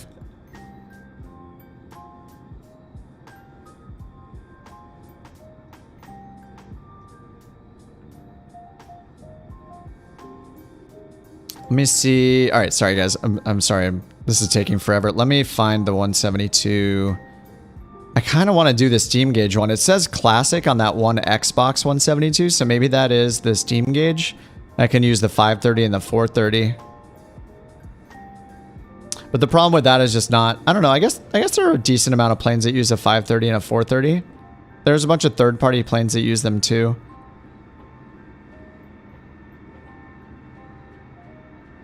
Pit Special, Skyhawk Classic Amphibian, Skyhawk Classic Xbox, 241,000.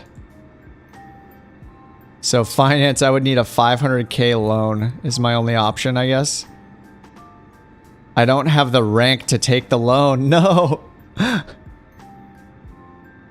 Like your profile pic, I've seen something similar. You mean this? Are you making fun of this profile pic? It looks like the weather is perfect for flying. Huh? Oh.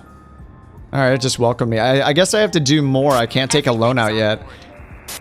What do you mean everything's on board? I don't have a job. Ready for engine start. Player plane changed. Oh, it's just saying it okay, I guess I clicked my pilot here and it kind of reinitialized everything. Alright, looks like it's forcing me to do another flight like this, which scares me. No autopilot, no GPS. Ah. Alright, maybe I can get away from LA. So something I can do is if you click on any of these in the list, you can just use your arrow keys to page through them really quickly. So what I'm going to do is just do that. I have it sorted by highest price, highest reward first. So I'm going to hit down and just look at the map over here to see which direction we're going. Yeah, I want to go like into the mountains or towards the east or something. This one looks pretty good. This is going to Charlie Alpha 89.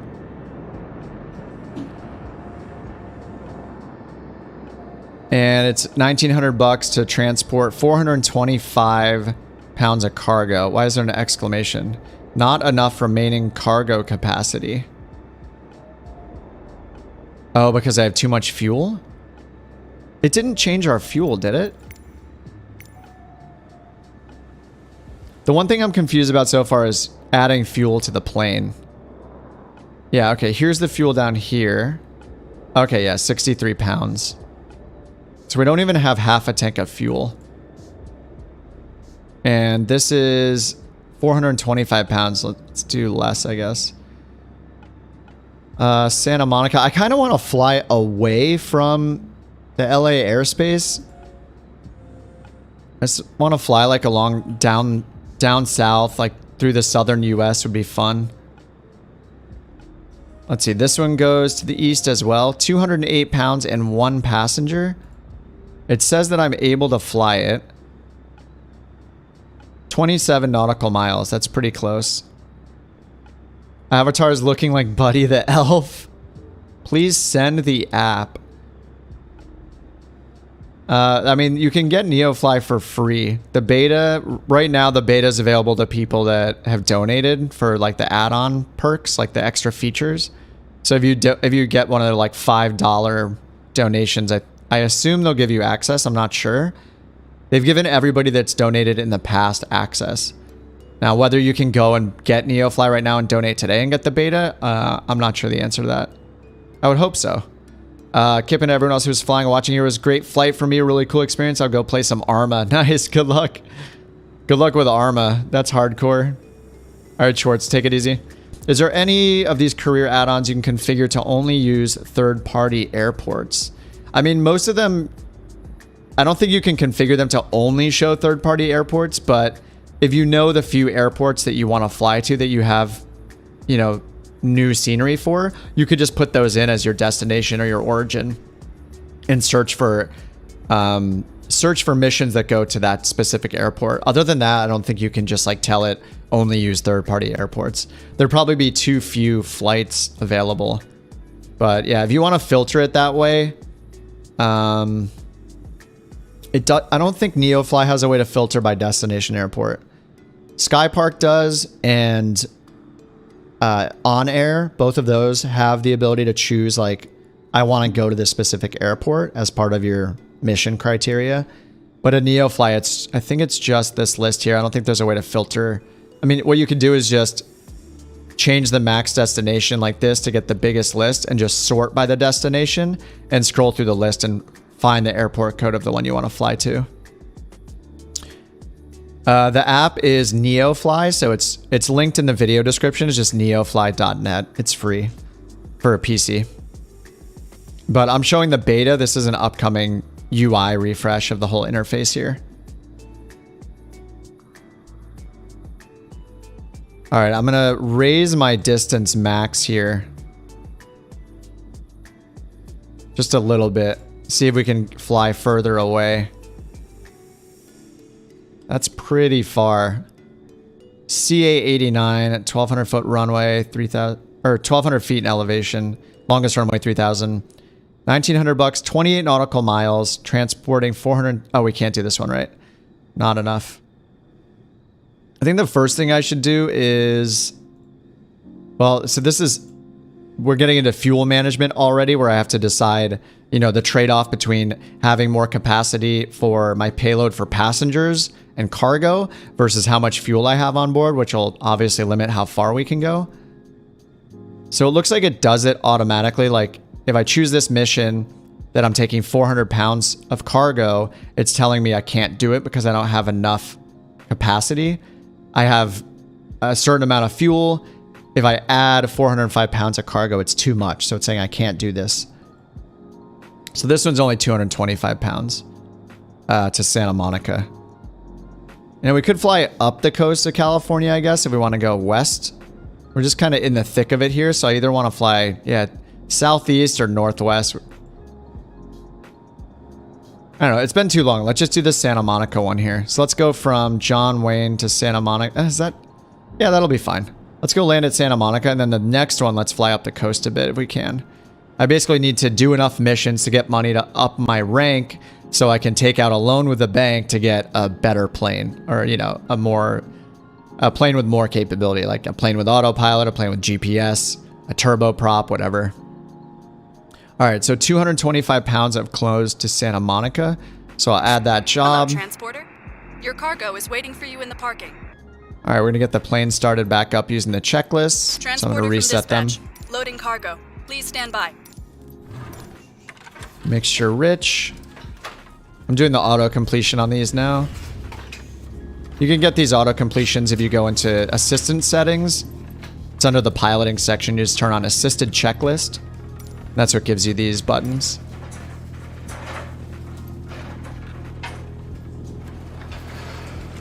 All right, and we should manage our fuel if we're allowed to here. So in the hangar. So let's see, our max payload is 589 pounds. Loading is complete. We have 225. Let me see what it does if I just try to max out the weight. Oh, there we go. Yeah. Everything looks good from where I'm sitting. Taxi to the runway and takeoff. Does it show? Let's see. We have 225 pounds, 589. So let's say it's like 350-ish, 350 pounds. Is this our... Max fuel 156. What's our current weight? I'm not sure of our current weight. Let me just max this and hit check. I want to see. I'm just curious if it's going to let us fill it all the way up. Oh, you can't do it while the engine is running. Dang. All right, I'm going to cut the mixture. Turn off the fuel. All right, let's try the fuel now. I'm curious if it'll stop us from loading this much fuel. Okay, so we are maxed out and we can take 225 pounds. That's probably not the best idea because when we're full on fuel, it gives us, obviously, we can hold less cargo, less of a payload in the plane. So our next mission, we might suffer because of that, but I just wanted to see if I could overweight it and if it would prevent me from changing the fuel. And let's see if it actually changed the fuel here. It didn't. I think this has always been a limitation, NeoFly. It won't reflect it here, but the plane is actually weighted that way. All right, let's start it back up again. Mixture rich on my throttle quadrant. You're good to go. Contact the tower for clearance. All right, and so we're good here. We can go to the briefing. It says we're ready for taxi and takeoff, so it's up to us to do everything else. So we're flying from John Wayne. We're going to fly back towards where we came from, but we're going to go to Santa Monica. So it's a bit further, right up here near LAX. So here's Santa Monica. Go to the flight plan. So we're going KSNA to KSMO. Delete the flight plan. So here's our straight line up to Santa Monica. 36 nautical miles.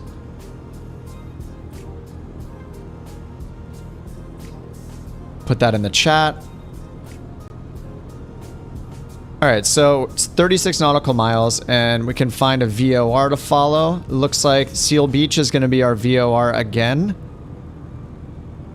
And we're going to fly right over LAX. We're just going to request transition through all the airspaces along the way, so I don't have to worry about our altitude. But we can fly any westbound VFR altitude.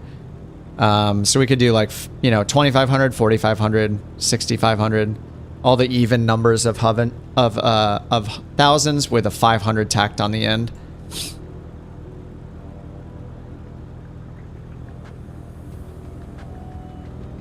And yeah, we could use Seal Beach again. We might as well. We're pretty much just flying directly through Seal Beach VOR on like one heading, one course it looks like.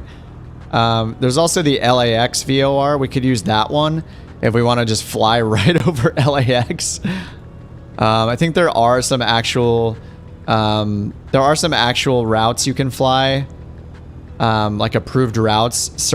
At certain times you can fly right over LAX in a small plane like this. So it's not totally unrealistic. Yeah, that would be fun. Let's just fly to the LAX VOR just so we use a different frequency.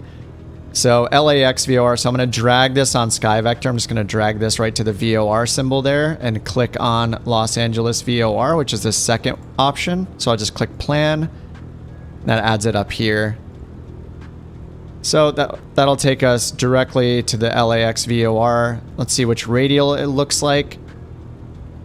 So we'll just look at the compass rose.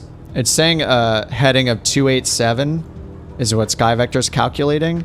If we look at the compass rose, here's the 060, 07's around here. It gets so difficult to find these tick marks accurately. Like this is 6, maybe 7, 8, 9. This is maybe the 100. Because it's so busy, it's just really hard to find the right radial on the compass rose here. Let's see, we'll have to count backwards. So here's 180, here's 150. You can barely read it right there. So that's 14, 13, 12 would be in here, 11, 10. I think that is the 100. So if this is 100, this is 105. So this would be 104. So the 104 radial to the LAX VOR. So 113.6 on the 104 radial. So we're going to dial in 113.6 on our nav radio here. Close this for now. So we were on the Seal Beach VOR, 115.7. Here we're doing 113.6. So 113.6 and then swap it. And then I'm going to turn my nav 1 radio on. So once we're airborne, we'll just hear it as a reminder. NeoFly 3.13, there's an option for auto fuel that'll sync with what you have loaded. Yeah, that is an option. I didn't turn it on because it said I needed to restart the flight.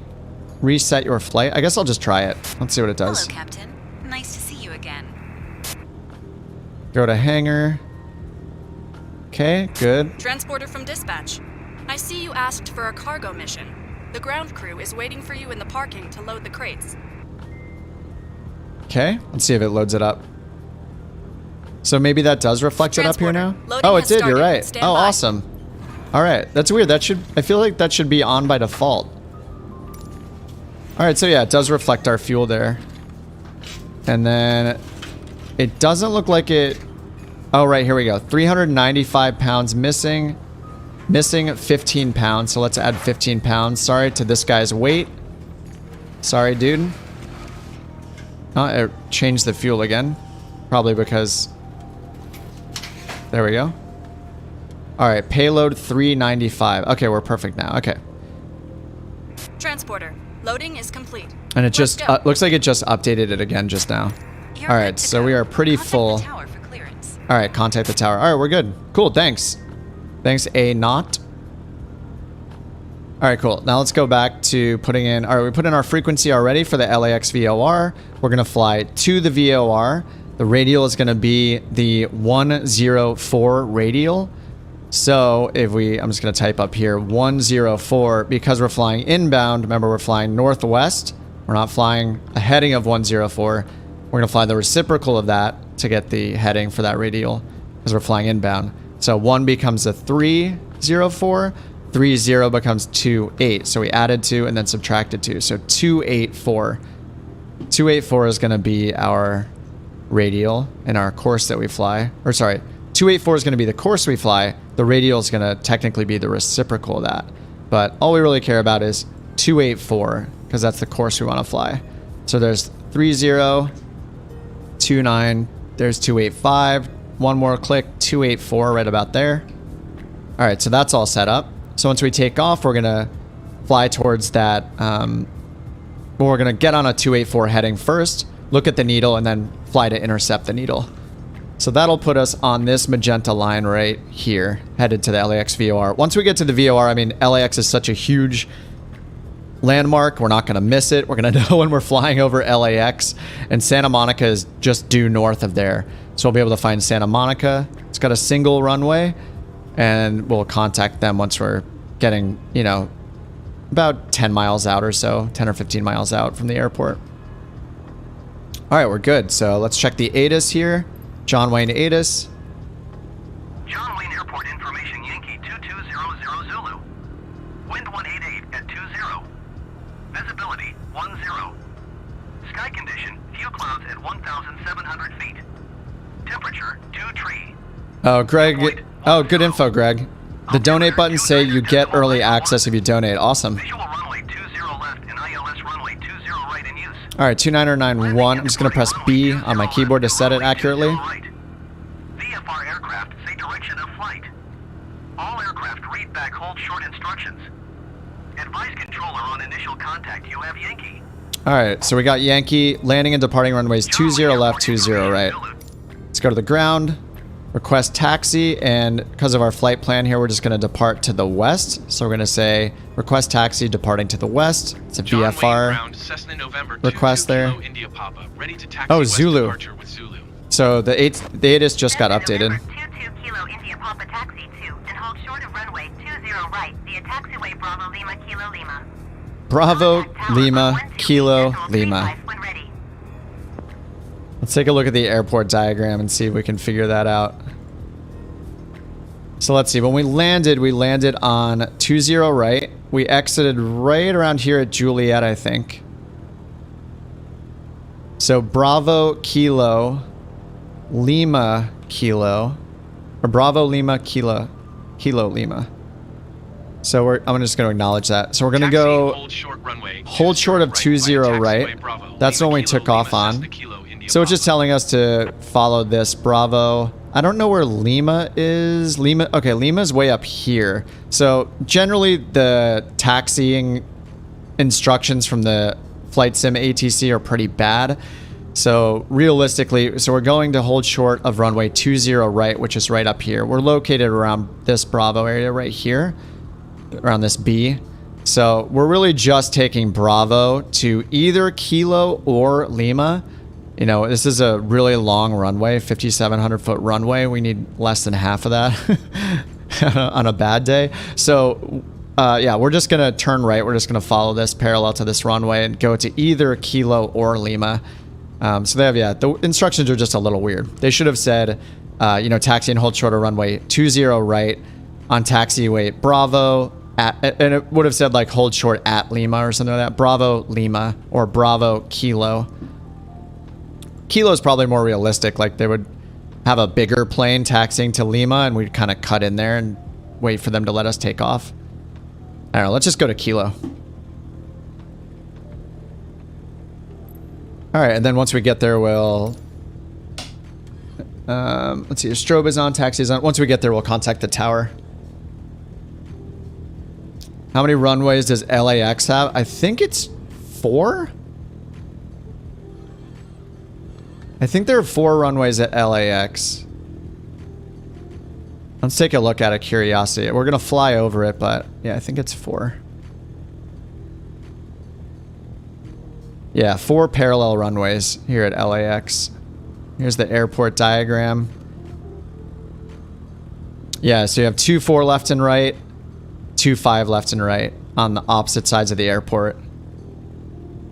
And how long are each one of these? 8,900 feet, 10,800 feet, 11,000 feet, 11,100 almost, 12,900 feet. They're gigantic, as you'd expect.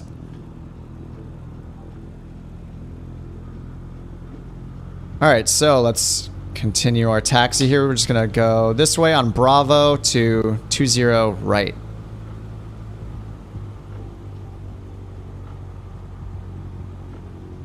And we can earn a little bit more money.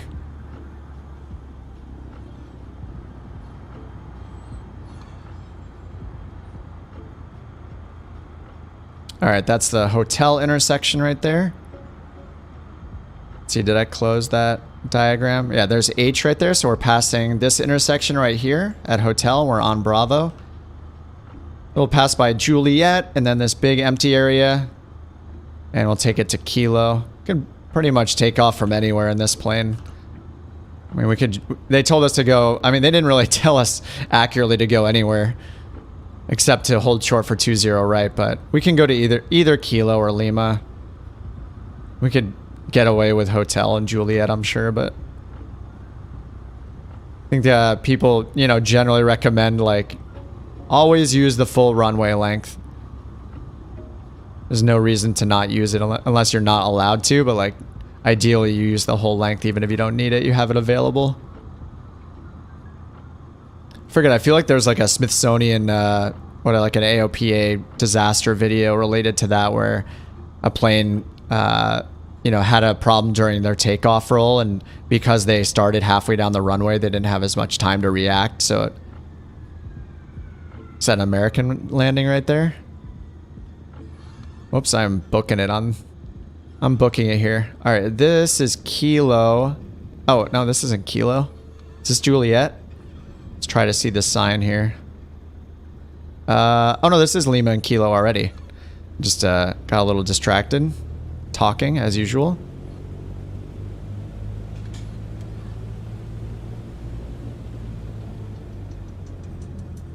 So let's just do that. Let's go over here to Kilo then. Or Lima, sorry. So this is Lima holding shorter runway 20 right. Switch over to the tower frequency. Hit 1 on my keyboard. All right, 20 right. Lima says on the sign. 20 right on the ground in front of us. American 2659er, turn next taxiway. All right, landing lights on. Pump is on. Taxi lights off. We're gonna wait for the American. All right. They just said turn next taxiway, so we're not really interrupting. 22 Kilo India Papa at runway 20 right, ready for departure west departure. American 2659er, contact ground. Oh, wow. 0.8. They're ignoring the 152. There we go. 2991, that's the same as before. Wind 188 at 20 knots.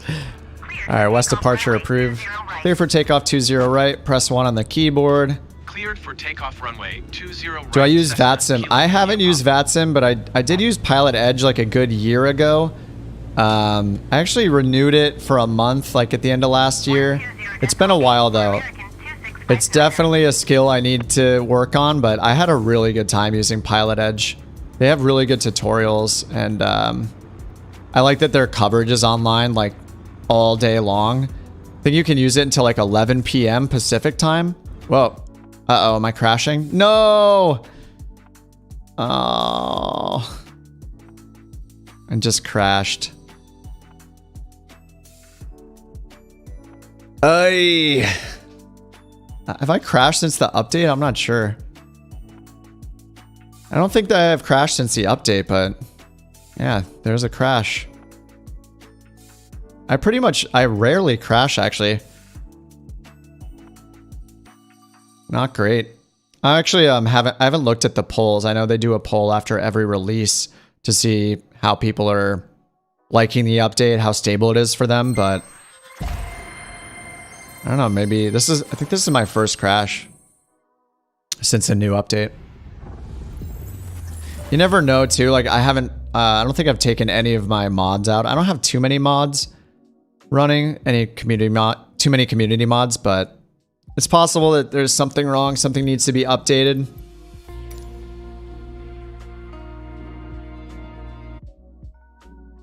Yeah, when in doubt, restart it out. I should clear. I don't really run too many mods, so I'm not too worried about it.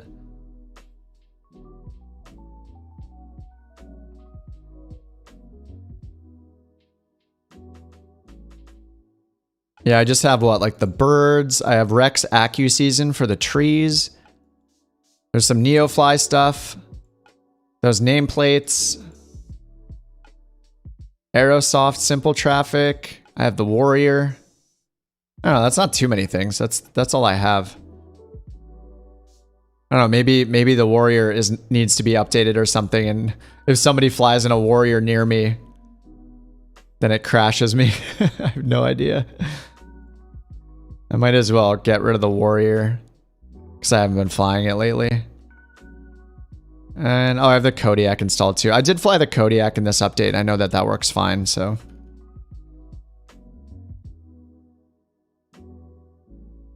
It would make sense that it's a plane because it happens so randomly. I bet it's when it's trying to render a specific plane that's flying near me. And if that plane model is bugged or something, then it crashes. I'm not sure. Feels bad. So I'll just start on the runway this time to make it easy, save some time. All right, let's try this again. John Wayne in the 152. And we're going to Santa Monica for this job. Just leave it there. Runway 20 right. I'm going to load right in on the runway, which is rude. It's going to be a good day when my favorite pilot is working. All right, Good morning, briefing. pilot. Ready for your cargo mission? Yes. It should do the auto fueling and all that. Transporter from dispatch. Loading cargo. Please stand by. All right. It's cool that it's getting it all done while I'm still loading into the sim.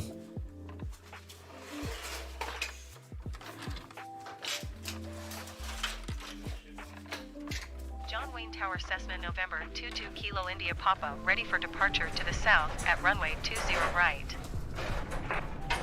Cessna November 22 Kilo India Papa, altimeter 29.991. All right, 2991 again. I'm just going to press B, set that. All right, let's set the radial again. Set the VOR frequency Loading again. is complete. Let's go.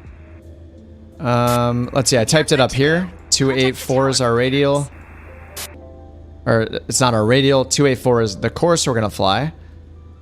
So there's 285, 284 right about there. And then let's set the frequency again for LAX VOR. Which is 113.6. There we go. Nav 1 radio on so we can hear it once we take off. Transponders on altitude reporting. 1200's our default squawk in the US. All right, good. And once we take off, yeah, we're going to fly a heading of 284. That'll put us, and then we'll track inbound to the 104. Technically, it's the 104 radial at LAX, and then we'll eyeball it for Santa Monica from there. All right, parking brake is off, pump is on, landing lights, strobe are on. Let's see, our nav light is on, beacon is on, heato heat's off, dome light off. Okay, mixture is rich, and we're on 20 right, and we already got the permission to take off. Oh, did it load everything? It said ready to take off, right? Yeah, it did. All right, ready to take off. All right, we're looking for 50 knots in the 152. See, Thai Chief is here waiting patiently, doing barrel rolls. Oh, there's 60 knots, whoops. Okay, pilot, steady away. See you again soon. All right. There's our Morse code for the VOR. Turn nav 1 radio off. See the needles right here. Cessna Kilo India Papa, continue for south departure. All right, flaps coming up. Get our airspeed a little bit faster. Get around 70. I should look up the VR speed in this, or sorry, the VY speed. I just assume it's going to be similar to the 150 or the 172, which is 74. So I keep it between 75 and 80. We're fine. We don't have to worry about any obstacles here. We're right against the water. Cessna Kilo India Papa, please acknowledge. All right, continue for John Wayne south Tower, departure. Cessna November 22 Kilo India Papa, continue for south departure. All right, but we want to turn to a heading of 280. So you can see the needle, we're already losing it, so we're flying past that magenta line. So we're going to turn to a heading of greater than 280. So let's see, if we look at our OBS needle right there, at our CDI, we're between west and 30, right? So we want to, our heading to intercept that, I'm just moving it between the W and the 30 to get us roughly on that heading.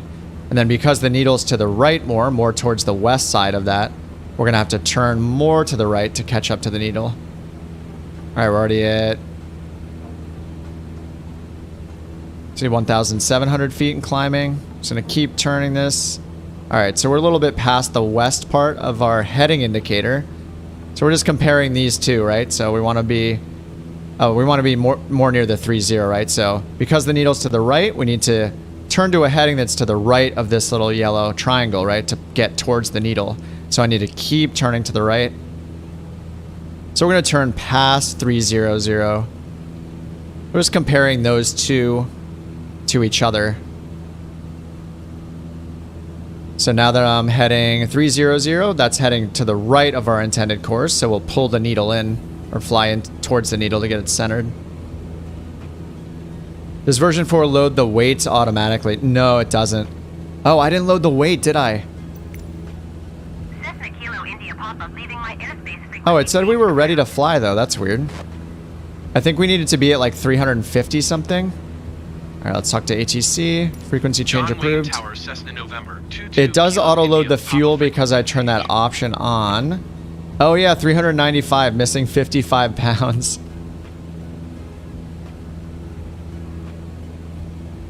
This is a bad idea to do it mid-flight. Let's see what happens.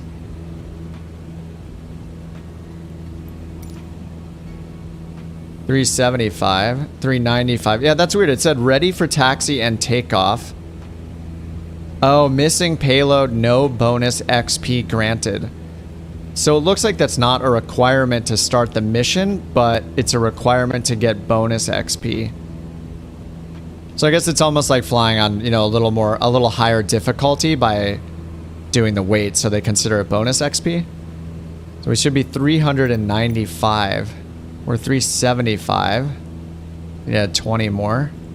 395. Let's see if it turns green. No, because I already started the flight. Whoops. All right, we're about 3,500 feet. So 3,500 is a good VFR altitude for eastbound, but westbound we want odd in thousands of feet, so we're gonna continue going up 4,500.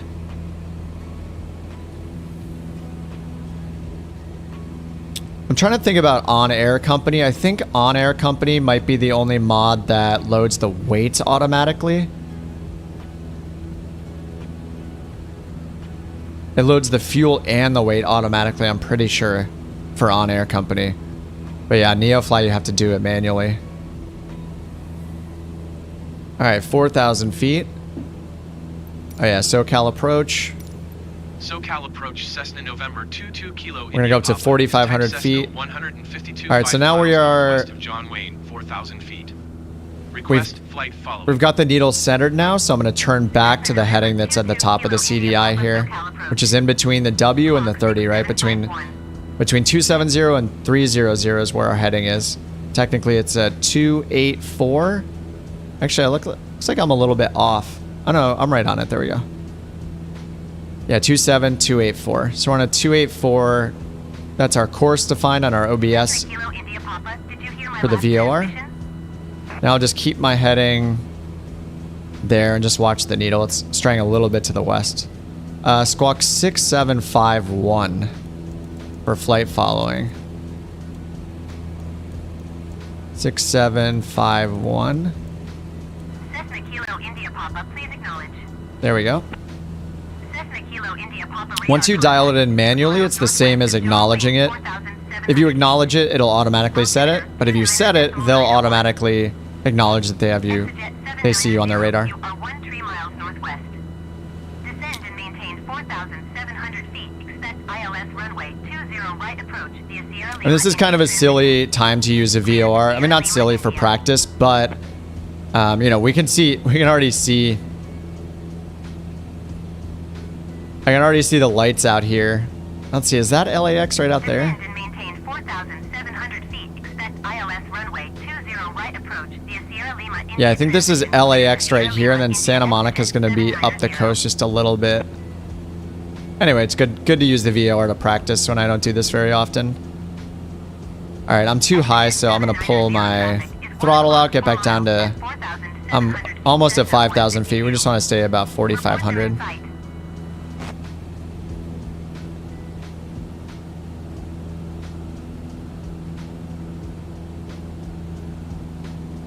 Exejet 790 have the Cessna 152 in sight. So they were just, this jet that's about to pass here off our right just responded to ATC that they have us in sight since we're around their altitude. Cessna Kilo India Papa, please acknowledge. And we have them in sight. Oh, radar contact still. Kilo India Papa. Cessna Kilo India Papa contact. SoCal approach on 125.35. Good day. Contact SoCal approach.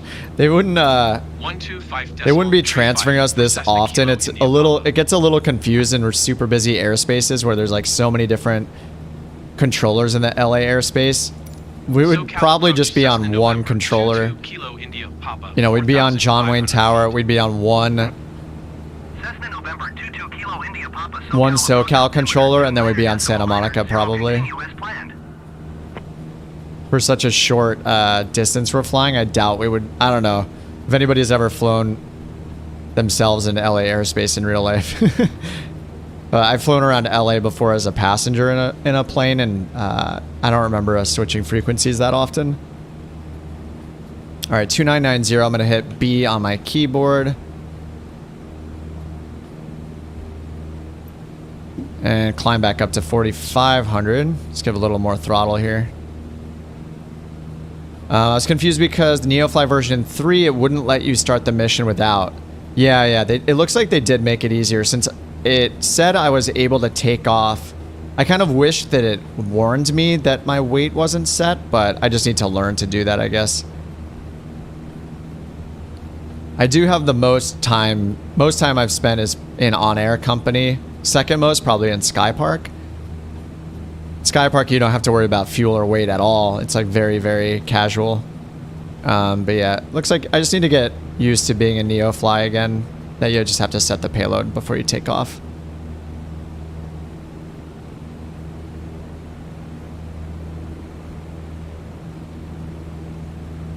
Hey Trip, what's up? Yeah, I think after Santa Monica we should fly up the coast a bit. I doubt I'll have enough rank to get a faster plane yet. Let me add a little power here to get back up to 4,500. Needle looks good. We're holding our heading just fine here. We have that radial dialed in for the LAX VOR. Yeah, you can see... Sorry, I was saying LAX is over here. It's not. It's way up there. Yeah, this is LAX right here, which is what we're headed right for. You can actually see... Actually, this is not going to be LAX. This is... Is that like... Is that Hawthorne, maybe? Anyway, there's so many airports between here and there. It just gets really confusing. Can only imagine in real life, like without GPS, trying to figure this out. Alright, still at 4250 on the altitude. I'm going to add more power just to get up to 45 again. Just leaving my trim alone. Just adding power at 200 feet per minute. Climbing. And I'm just holding that heading between west and 300 on my heading indicator.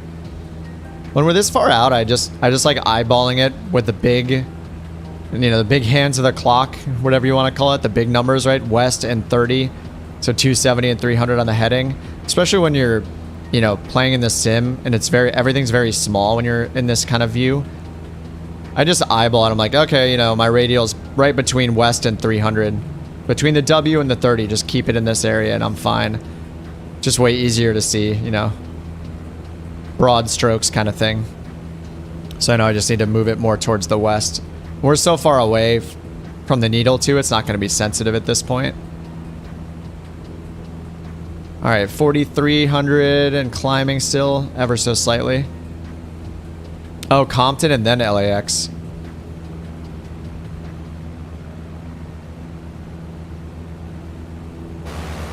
Oh yeah, this is Long Beach right here? Yeah, this is Long Beach, that's right.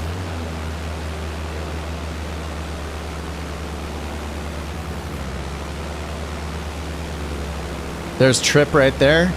We see you. Hello, sir. Subdued rat right in front of us. I don't know who's right next to me because you're so close I can't see your name.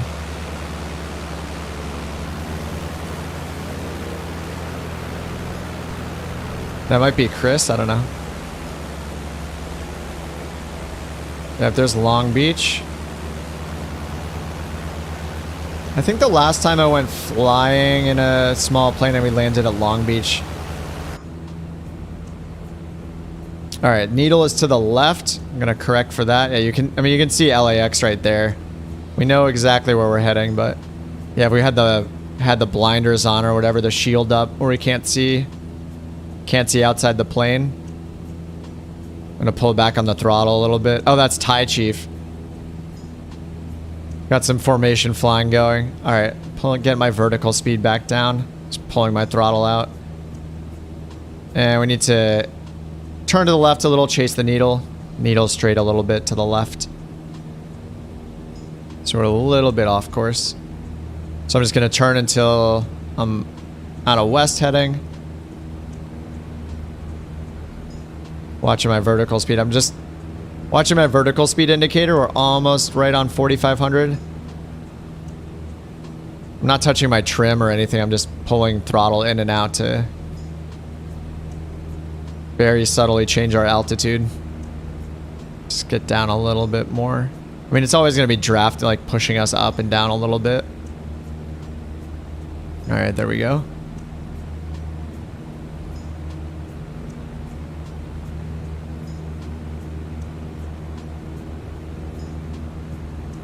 Close enough. Alright. Still gotta turn a little bit to the left to center that needle. As usual, as we get closer and closer to the VOR, it's gonna be more sensitive, harder to keep the needle in the middle. but at the same time, more accurate. You know, kind of like flying on a localizer. It gets more and more accurate the closer you get.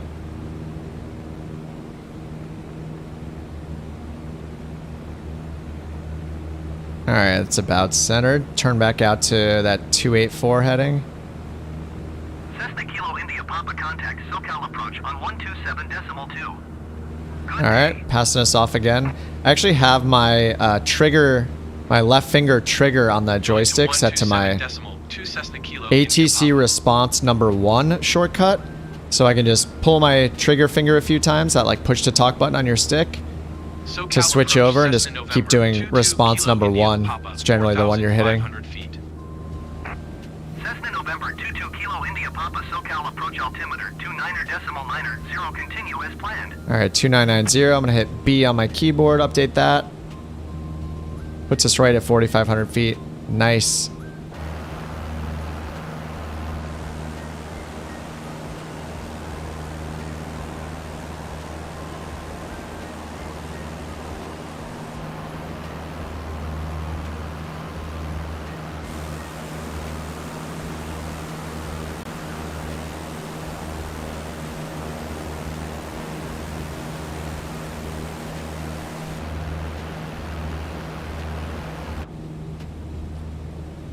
I feel like, was it 1 or 2 streams ago I was doing VOR stuff again. Just one of those things that's just so much more challenging than just loading up GPS turning on autopilot, but I guess that's why I don't do it as often. Definitely have to pay more attention. I mean, not that you shouldn't ever not be paying attention, but you know. You may try Sky Park. A visually impaired simmer. I use a screen reader. NeoFly isn't accessible. Oh.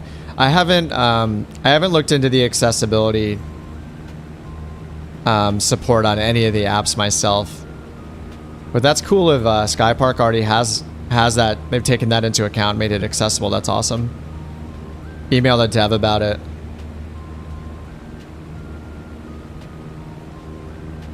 Skypark also is just, I mean, it's just way easier. Like, there's just fewer things you have to do when you're using it, so you know, it makes it a little more enjoyable to use casually.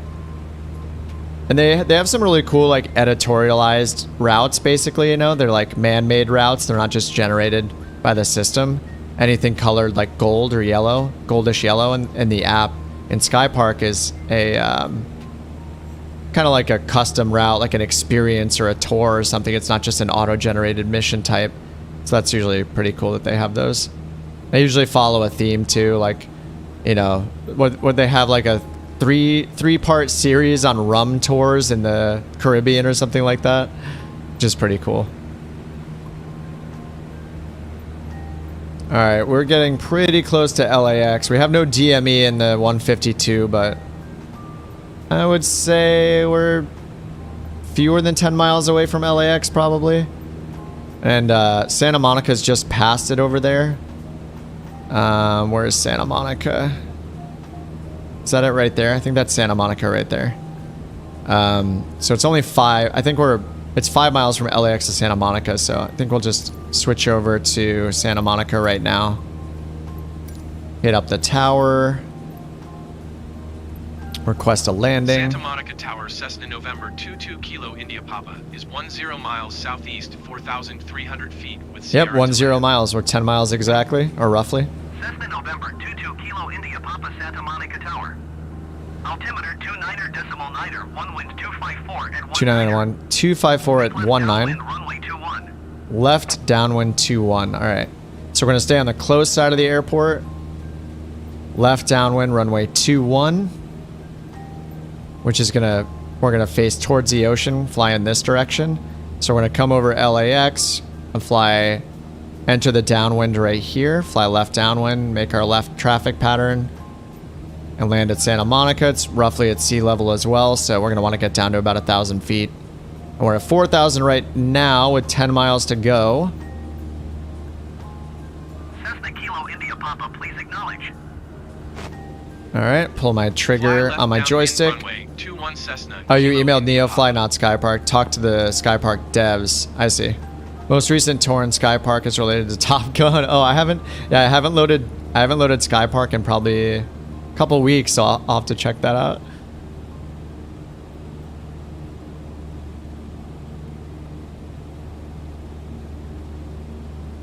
How much money are we gonna get paid for this one? That's the important part. $1,500. All right, and turn a good profit here. All right, so the needle is swinging really hard now. I think the VOR is located towards the water on the field, so yeah, I got off course a little bit.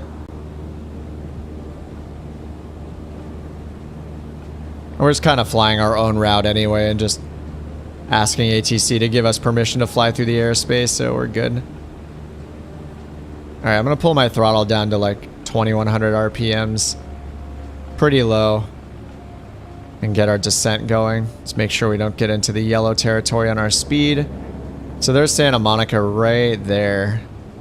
So we need to enter the left downwind over here, fly around this way and land aimed at the ocean. So they haven't given us clear to land, unlike last time, which we got the clear land for John Wayne pretty early, it felt like. Like I didn't even have the airport in sight yet. It's kind of my own issue there, but in this case, they should give us the okay to land when we're abeam the runway once we join the downwind. As usual, Super Hornets taking off and buzzing LAX. Just show this clip to anybody that's upset about the unrealistic Halo Pelican. Show them the unrealistic jets at Mach speed buzzing LAX tower all day long.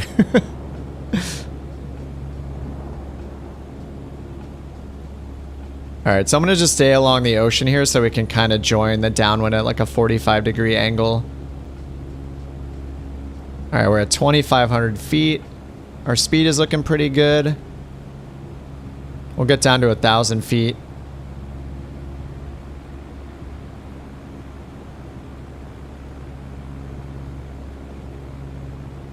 Just gonna kind of swing out here, so we need to swing a little wide to the left to be able to join at a 45 on the downwind right there.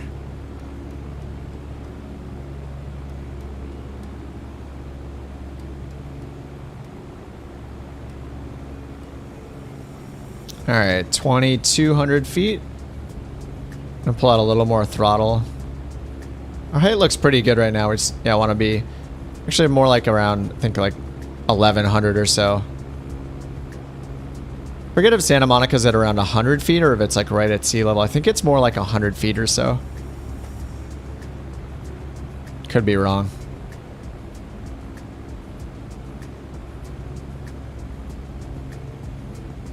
All right, 1,900 feet, 1,800 feet. All right, now we're gonna turn and join the downwind, left downwind. Was it runway 23? Anyway, it's the one facing the water. All right, 1,600 feet.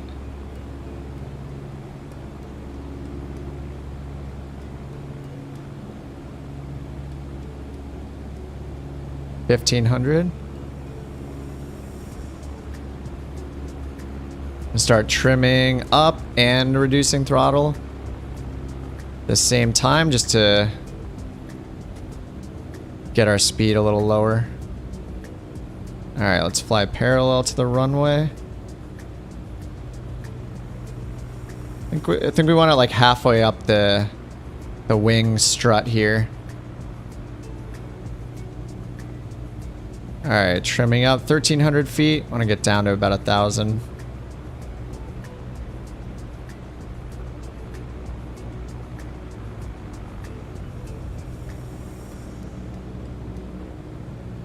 All right, 1,200. Just pulling the throttle out more. So they should give us a clear to land in a second here, now that we're abeam the numbers.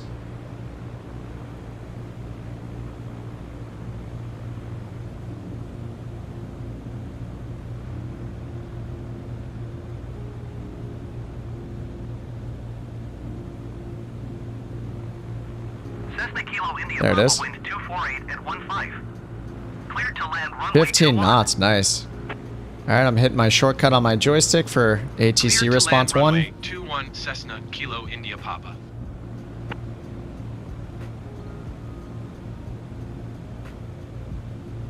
Alright, waiting for it to pass over our shoulder. Alright, let's make our turn. Lowering the throttle a bit so we keep losing altitude. I think I should have already put down a notch of flaps, right? The winds are really strong, so... Pulling out more throttle. There we go, we're descending.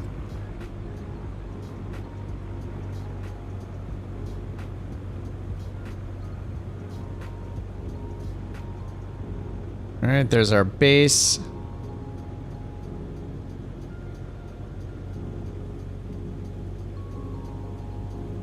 $60 knots. I'm gonna add a little power. I think it might be a little too low already.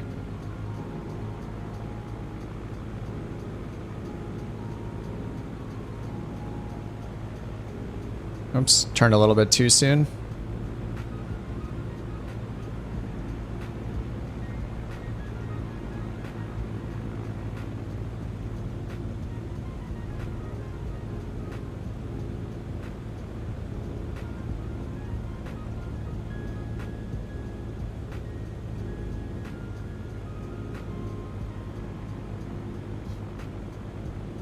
Four white lights.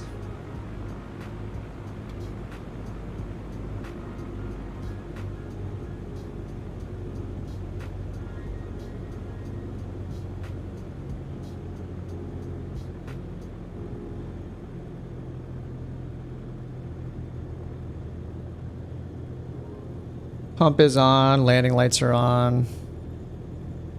65 knots. I'm too high already. 500 feet. Put in the last notch of flaps. Oh no, I always come in so high, I end up slipping. At least according to the Pappies, I'm too high. Thai Chief looks like he's got a good one going. Good thing we have really strong winds here. What is it, 16 or 17 knots?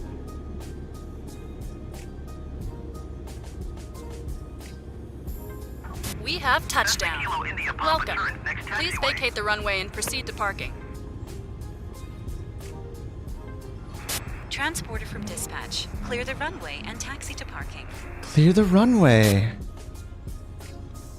You do have to start over a NeoFly 4, and that's a bummer. Turn the taxi lights on. Where are the where's the taxiway like exits? So Thai just turned off. Maybe they're not on this runway. I don't see any of the yellow lines yet. Where are the exits? Cessna Kilo India Papa turns next taxiway. Oh, I will. Is that them right up here? Maybe there's not one till like the very end.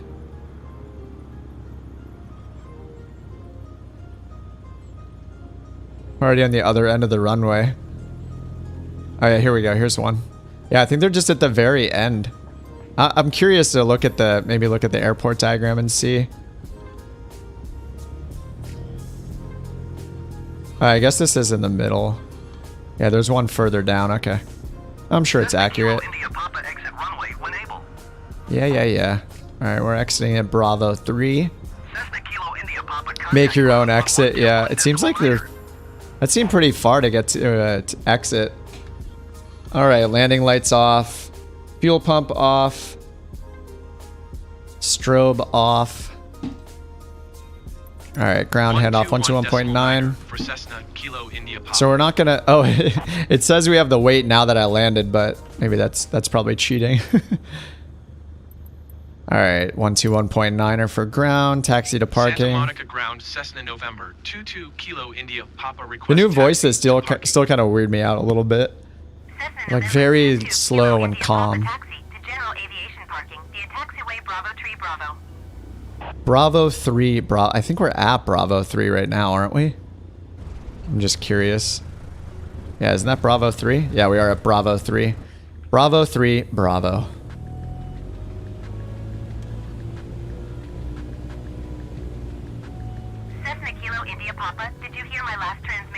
Whoops. Taxiing to general aviation parking using taxiway Bravo, Tree Bravo, Cessna Kilo, India Papa.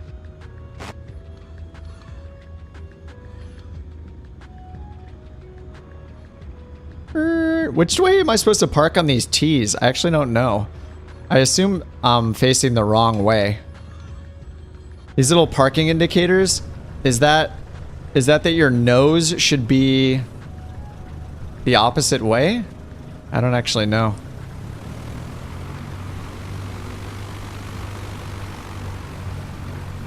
We got a VTOL Diamond. What kind of plane is that? A VTOL Diamond in front of us? Oh wait, that's not a Diamond. Is that the Bonanza maybe? I think that's probably the Bonanza. Alright, let's shut this off. Transporter. Cargo unloading in progress. Stand by, pilot. Alright. Another 30 minutes in the bag. In the logbook.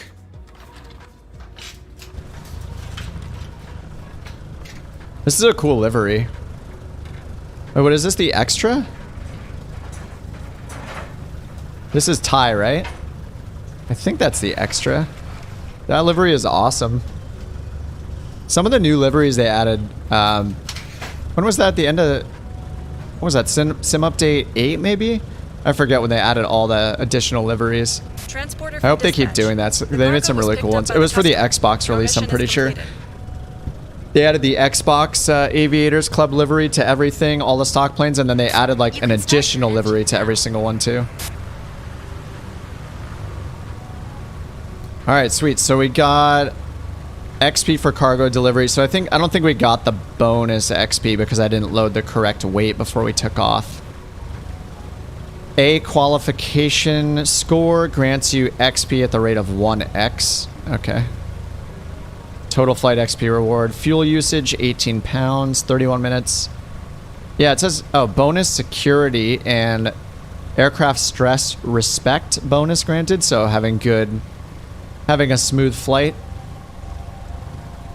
Sweet. I wonder if we can take out a loan yet. Oh, no, we can't. Oh, I see. These are the ranks for the loans.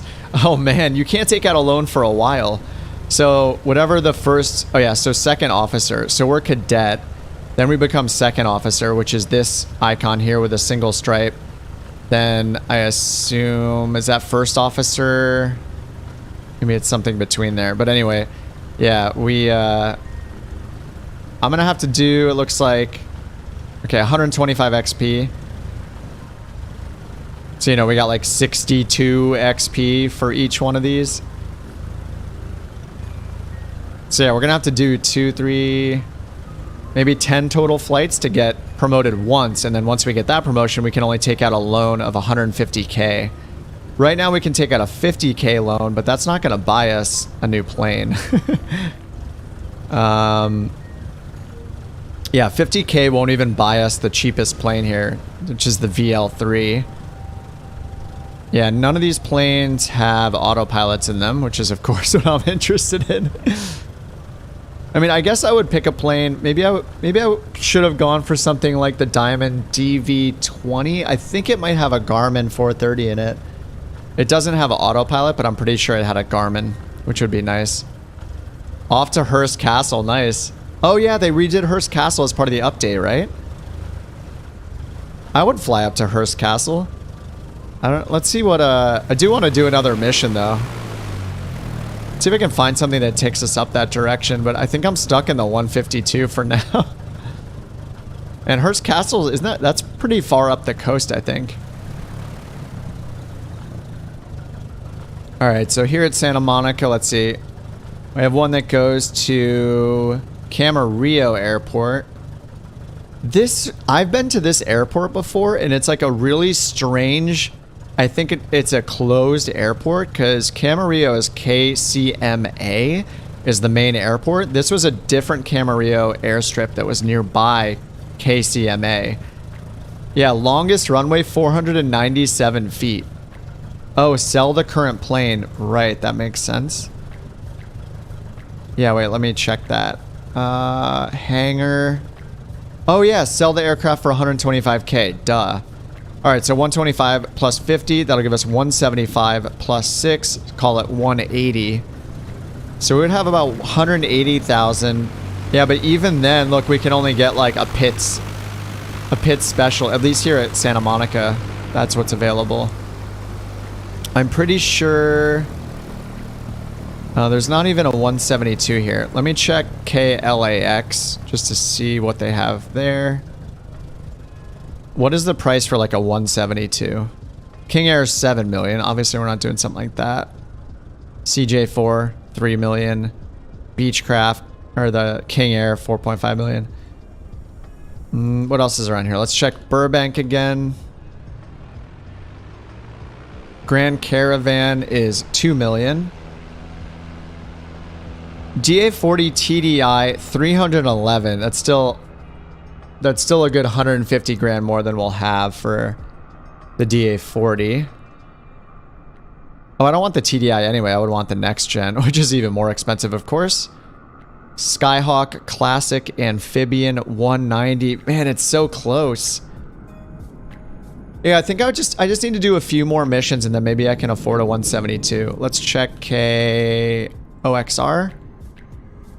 It's Oxnard going up the coast. Do they have a 172? Negative. I wish I could just search for a 172 because I think if I do this and type in a 172, yeah, it doesn't work. I have to put in an airport code.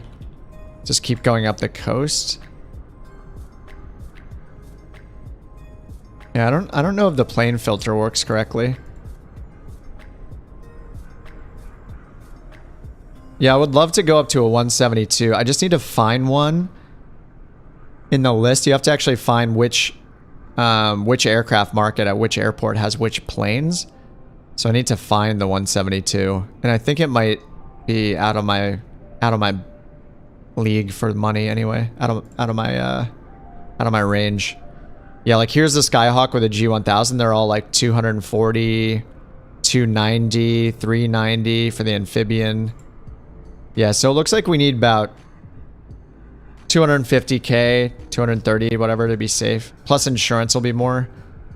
So yeah, right now, selling my plane and taking the 50k loan, I'll still be under 200.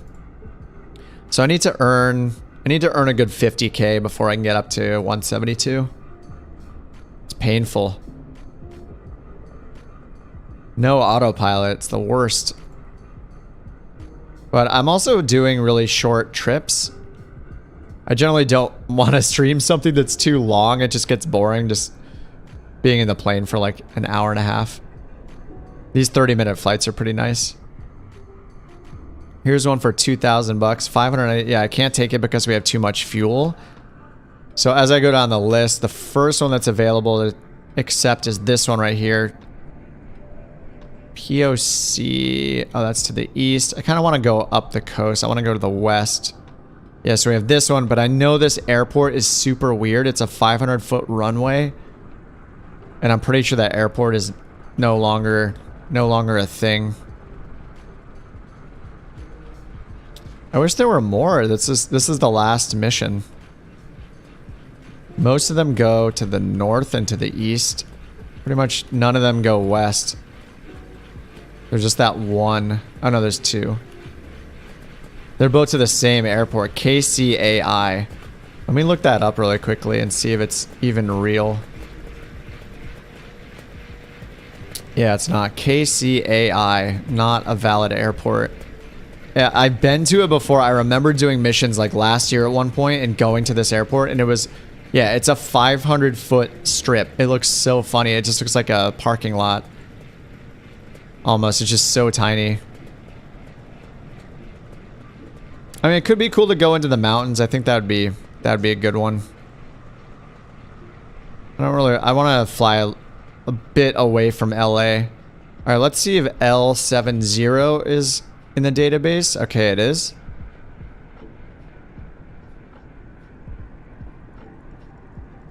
Open to the public. 2,600 feet MSL. And asphalt runway, 4,000 feet long.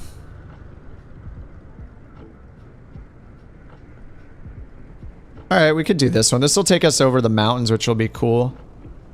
L70. Oh no, I can't. I don't have enough. Maybe I can dump fuel. Can I dump fuel?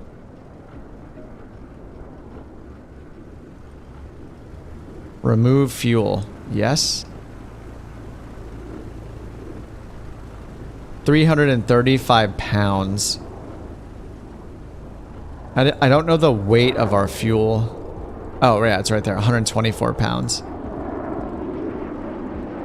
So 335, 124, that's 459.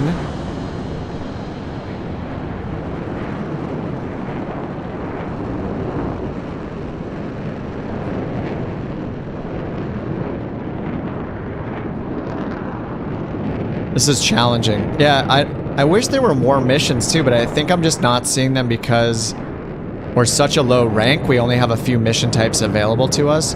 So if I turned on like these other ones, yeah, there's suddenly tons of more missions, but we're just so limited right now.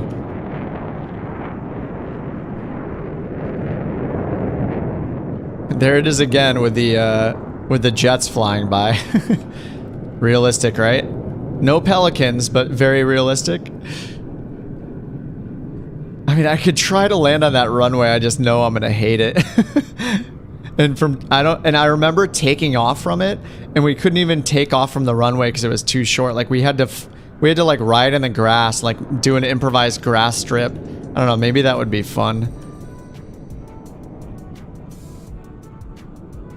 Or we could go here. What's KPO? No, we can't do that either.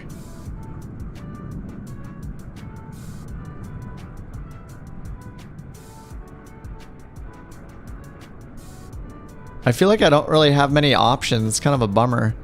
We can go back to Santa Ana. I don't want to do that either. No. How can I cheat and get a bigger plane? That's what I want to do right now, but I can't. Sell for 125. I feel like my hands are tied. I can't do what I want to do. Which I guess, you know, I guess that's accurate to a career, right? It's like, oh no, I can only fly this small plane. I don't have enough money to get another plane. I mean, I guess that's realistic. I don't really want to go back east either. And I can't take this. I have to dump more fuel to take this. It's only 30 miles. I think I just need to dump some more fuel. So I can get to L70, this mission right here.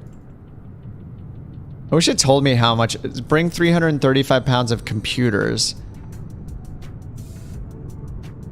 Keep up the grind. Yeah, and it says the weight here. This is based off of the plane we're flying, so 589 pounds for our payload. We only have 100 or so for the weight, like 120 pounds of fuel. And this says 335, so we should be within the limit, right? But it says here, not enough remaining cargo capacity. It's only 30 nautical miles. I mean, we don't need that much fuel. I just want it to work. Let's go down to about half. Or maybe there's a bug where it's not recalculating my fuel.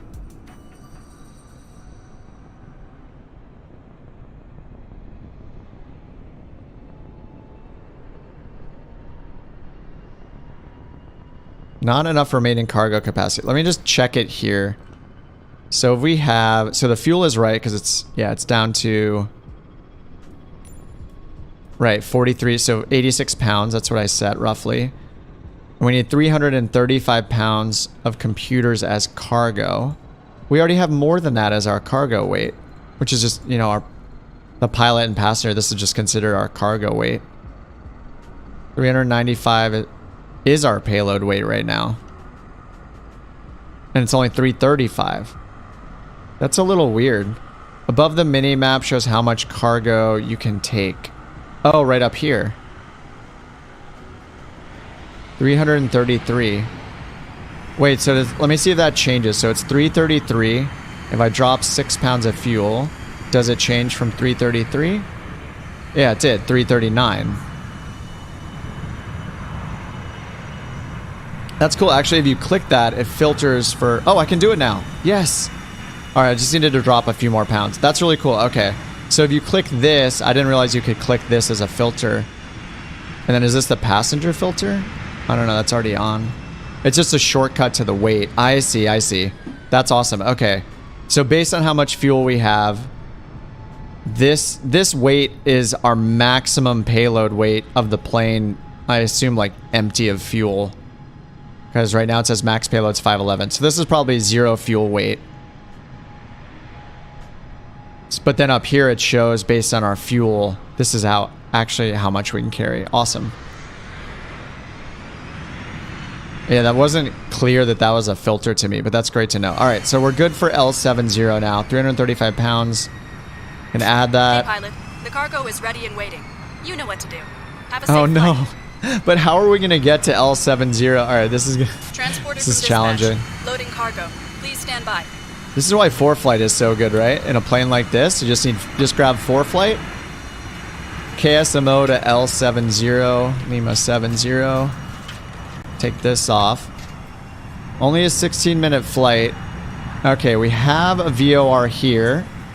And if we can receive the LAX VOR, yeah, we can do some cross-radial stuff here to find this airport. Oh man, this is advanced for me, I feel like. Okay, so there are 2 VORs nearby. We could do a cross-radial thing with our 2 VORs to figure out where this airport is. You are cleared to taxi.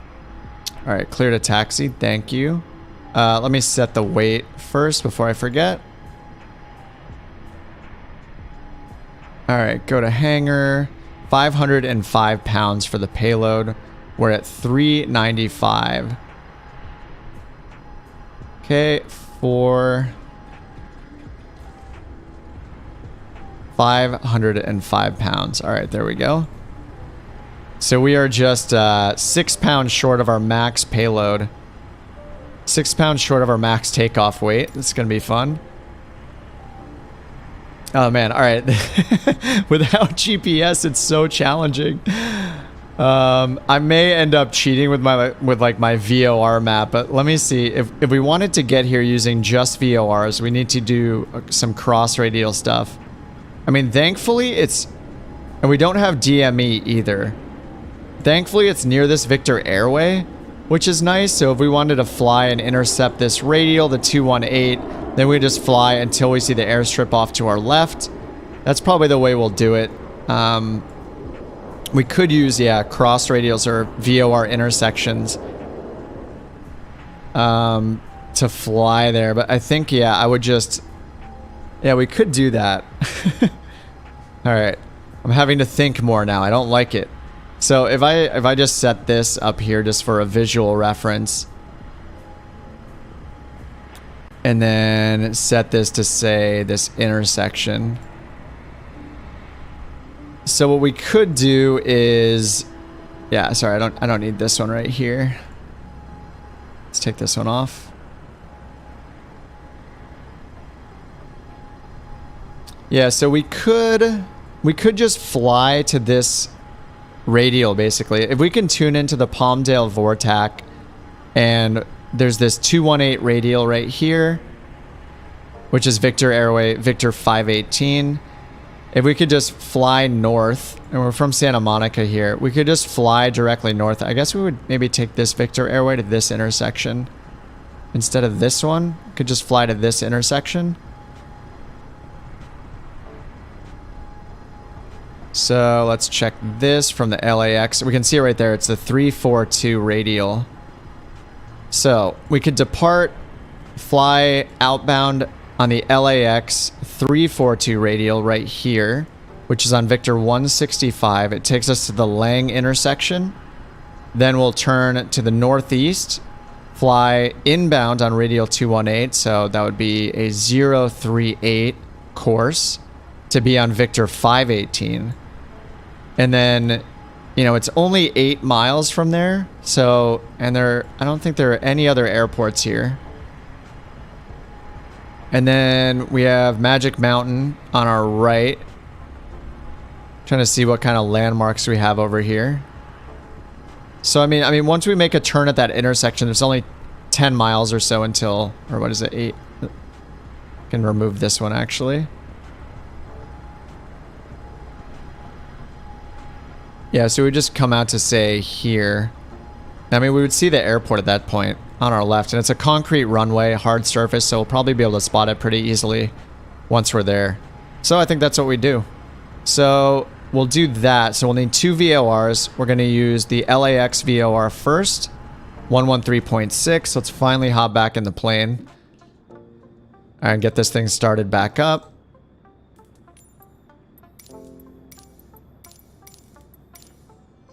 Mixture rich. Parking brake is on. You're good to go. Contact the tower for clearance. All right. This is a lot more work than usual. All right, so LAX. So we know right here on the map is drawn out for us. That's not 342, is it? Victor 165 is, yeah, looks like a 342. The 342 radial drawn right here. So we follow 342 outbound. So that's the course we fly, and the radial will be on is the 342. And that's on the LAX VOR, or it's a VOR DME.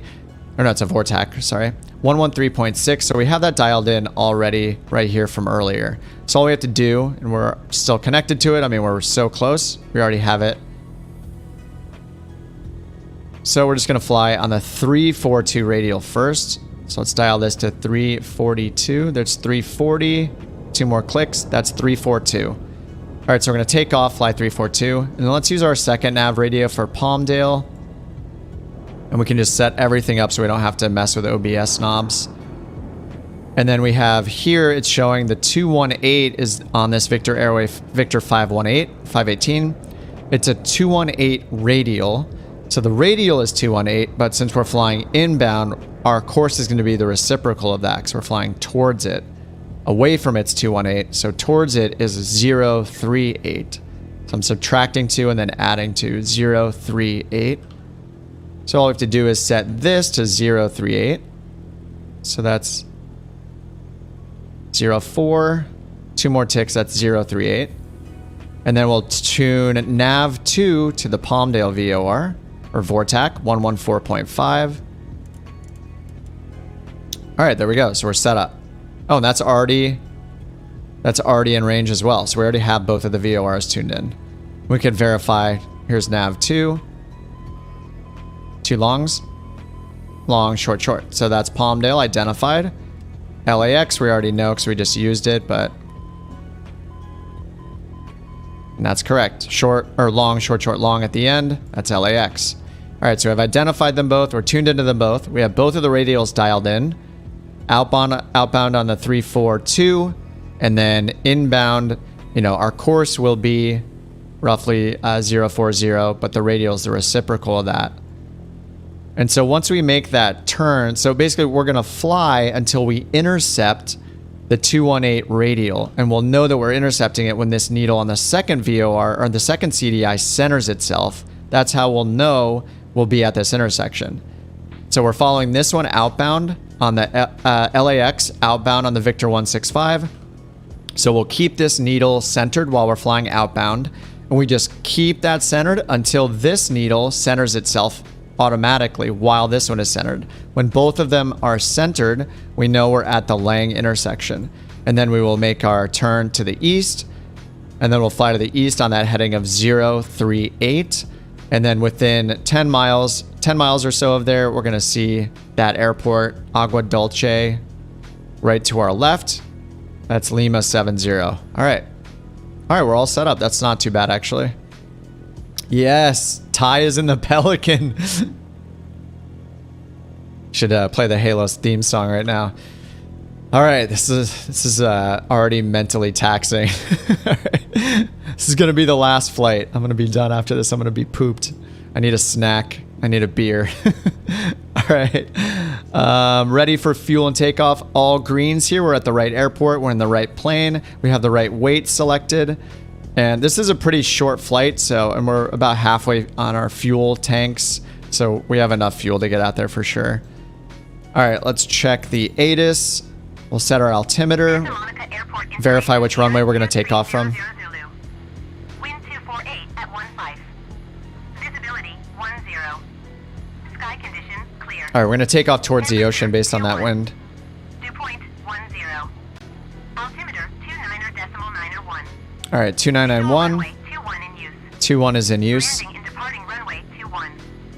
VFR aircraft say direction of flight. All right, over to ground, request taxi, and we're going to depart to the north. Santa Monica ground, Cessna November, 22 Kilo India Papa, ready to taxi north departure with All right, Tango. we're pretty much going straight north, so we're going to be on a 342 heading. Call it 340 just to remember it. So once we take off from Santa Monica, we're going to swing around to the north here and then join that radial 342 radial from the LAX VOR, which we have set up here. So we'll have, yeah, a from flag here. This will read a to flag the entire time because we're not going to actually get to the Palmdale VOR, but we'll have a to flag. When both of these are centered, we know we're at the Lang intersection, and then we're going to follow and track this radial inbound on our second CDI here for the second VOR. All right, let's acknowledge. Taxiing hold short runway 21 via taxiway. All right, Bravo, parking Bravo, brake off, 5, taxi Kilo light. India Papa. Taxi light is back on. Let's bring our yoke into view. All right, and let's do a little off-roading here to get onto the taxiway. Cessna Kilo India Papa, hold position, caution, other traffic. Ah, Cessna Kilo India Papa, continue taxi. really? Rude.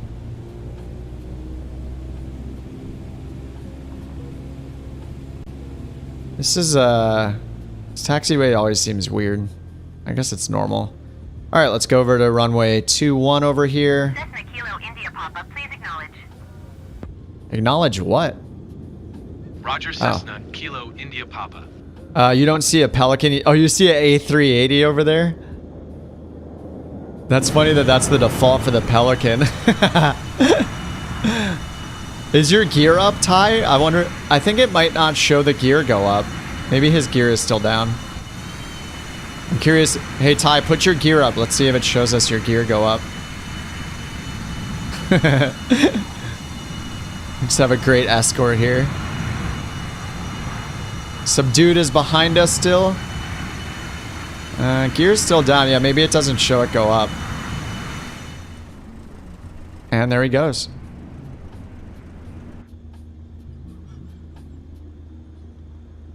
All right, let's turn this music up a little bit for the ambiance. You guys can probably barely hear it anyway. Probably for the best.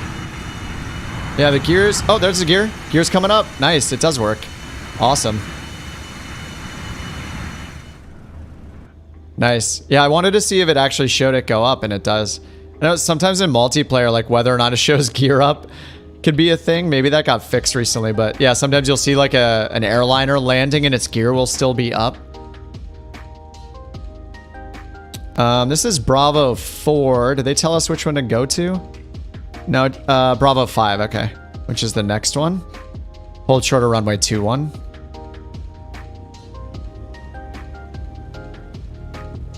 Got like our elevator Muzak playlist going.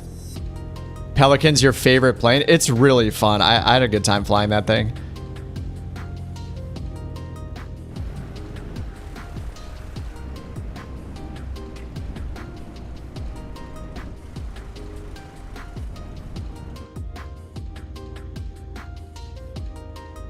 All right, what do we got? Here's Bravo 5 at Bravo, runway 21. We're in the right spot.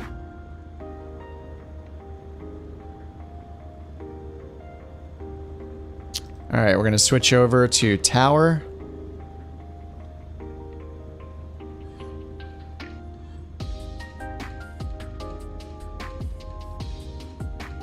All right, and we're holding short 2-1. Let's get our takeoff. Permission for takeoff here. Santa Monica Tower, Cessna November, 22 Kilo India Papa, ready for departure to the north at runway 21. Cessna November 22 Kilo India Papa altimeter 29.9er 11248 at 1. 299. Departure to the north approved. Cleared for takeoff runway 21. All right, clear for takeoff. Cleared for takeoff runway. And they say the 21 wind is Cessna Kilo India 248 at 15, so it's going to be a little off to our right, right? This is 21, so 24 would be a little to the right, so have to bank a little to the right to hold runway heading. There's Ty just hiding in the trees. This is fine. Just an alien, or it's not alien, but just a futuristic spaceship here. No big deal.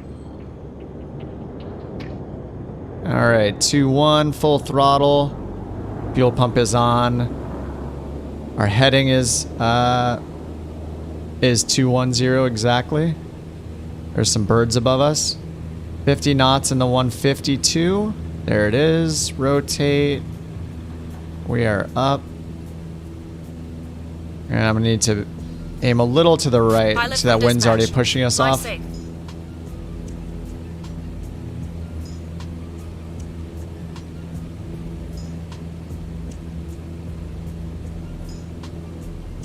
All right, we're gonna get up those first 400 or 500 feet, wait for ATC to tell us to continue our departure, then we'll start our turn to the right. Watch out for the birds.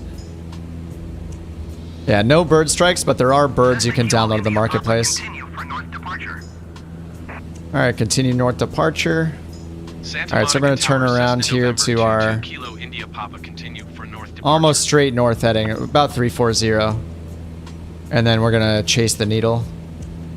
So our top CDI is using the LAX radial we dialed in to get on that Victor airway to head north to that specific intersection. We're gonna turn right at that intersection when we get there, and then the airport will be within 10 miles of that.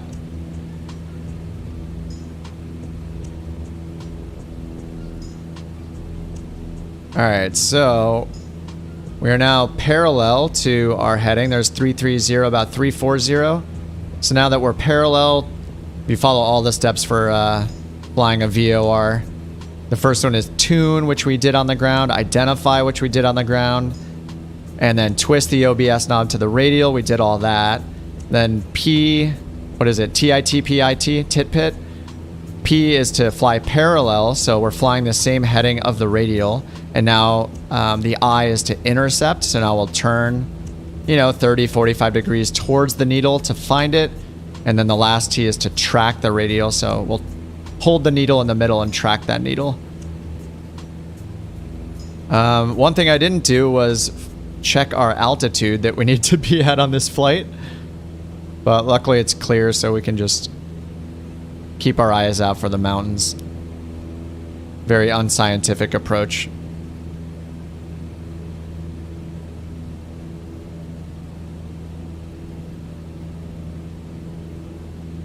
All right, so that needle's starting to come in a little bit. We'll wait until it's just on the outside of the circle roughly to turn in. It's not coming in too quickly. All right, we're still climbing here. 2,300 feet. Needle's coming in pretty good. Almost at the little circle on the edge of the needle. Imagine flying in real life with no GPS. Oh yeah, just flying anything in real life kind of freaks me out. All right, so we want to turn back towards 340. Needle's almost in the middle. Cessna Kilo India Papa leaving my airspace frequency change approved. Using my pitch trim to make sure our airspeed's still good. We're about 70. I want to be a little faster than that. Santa Monica Tower, Cessna November 22. All right, needle's almost in the middle. We're turning to 340 roughly. There we go. Switching frequency using my shortcut on my my little trigger finger on my joystick. Usually the index fingers are push to talk button. SoCal approach Cessna November. I guess sometimes it can be a Kilo thumb, India right? Papa. I think it's Type normally a Cessna trigger finger. 152 Your tree index miles finger. north of Santa Monica, 3,000 feet. Request flight following. Cessna November 22 Kilo India Papa SoCal approach. Squawk 6416. Yeah, 2 seats, don't fly alone. Yeah, that's true. Yeah, I wouldn't be flying alone for a while. Not until you do your first solo traffic patterns, right? Alright, we are heading slightly eastbound, so we can be at 3,500, but I'll have to look up those altitude for those mountains there. Squawk 6416 Cessna, Kilo India Papa. Alright, we're getting flight following. 646. Oh, whoops. Did it automatically? 4 miles north of Santa Monica, 3,000. Yeah, when you reply to ATC, it does it automatically, but you can dial it in manually too. Alright, altimeter 2991, that's the same as it was on the ground, so let's acknowledge the radar Roger, contact. Cessna, Kilo India Papa. The downside of flying this while streaming is mainly tabbing out and looking up information while I'm flying. So if I want to find the elevation of these mountains in front of us, I should have done this before I took off, of course. So let's see. So based on the sector we're in, or the quadrangle we're in, so there's 5,200 on that one, 7,500 over here. We have some 4,000 foot obstacles around here. 2,600 feet for the destination airport. All right, they're switching our frequency again. 12.6 Cessna, Kilo India Papa. So yeah, we're not gonna reach, let's see. Yeah, 4,000 feet there, 4,600 there, 4,100. And the airport's at 2,600. Oops, I'm off that radial. All right, so let me fly to the left to catch that needle again. So we're flying with our top needle right now. The top CDI, that's our outbound from LAX radial, that 342. So I need to fly to the left to catch back up to that.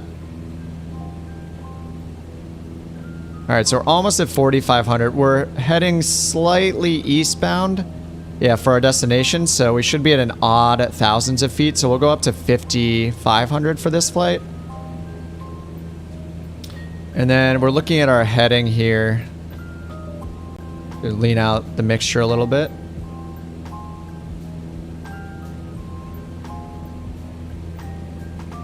So I need to head up to the left a bit more to catch that needle. You can see that on the top of the CDI here, we have like 3.3 is right there. So I need to head to the left of 3.3 to catch that needle.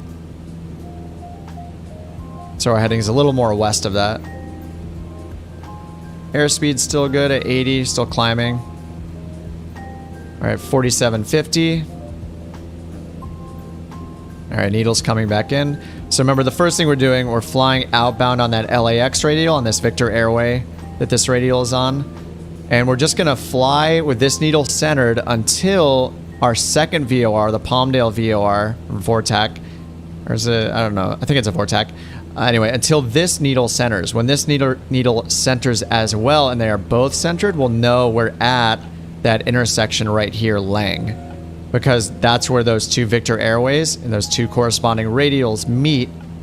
We know we'll be right there at that moment. And then to turn right, and then we'll track that other radial for just about 10 miles, and then we'll be right at the airport.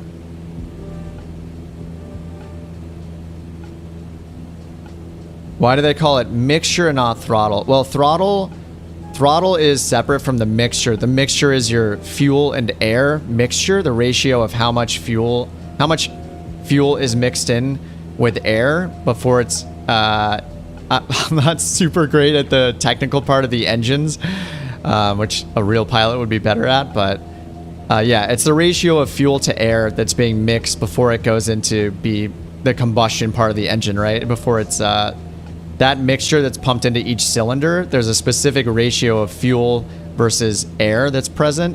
And for the engine to run most efficiently, you need to have the right mixture. So as you get higher in the air, you require less fuel per stroke of the cylinder. So you use less fuel the higher you go. So you pull the mixture out because you need less fuel for the engine to be running optimally.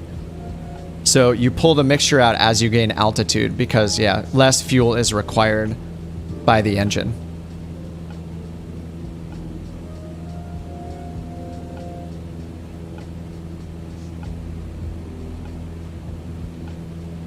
So yeah, the mixture is basically your fuel efficiency, making sure the engine's getting the right mixture between fuel and air, and then your throttle is, what percentage of the capabilities of the engine are you using? So what RPMs are being generated by the engine, how fast, and in this case, in this plane, that also corresponds with how fast the propeller is turning. On takeoff, it's generally 100%. So full rich mixture on takeoff, but it's actually dependent on your elevation. So if you're higher than 3,000 feet, or some manuals I think are 5,000 feet, it just depends on the plane. but in the manual, it will tell you when to lean before takeoff if you're at high elevation. So if we were in Colorado at like 5,000 feet, you know, we're at sea level here, so when you're below 3,000 feet, you're full rich mixture in the Cessna. If we were at like 5,000 feet, we would actually lean the mixture before we even took off because the engine would be performing suboptimally because we would be giving it too much fuel for that ratio. So you actually lean the mixture before takeoff. So it just depends on your altitude. Twilight?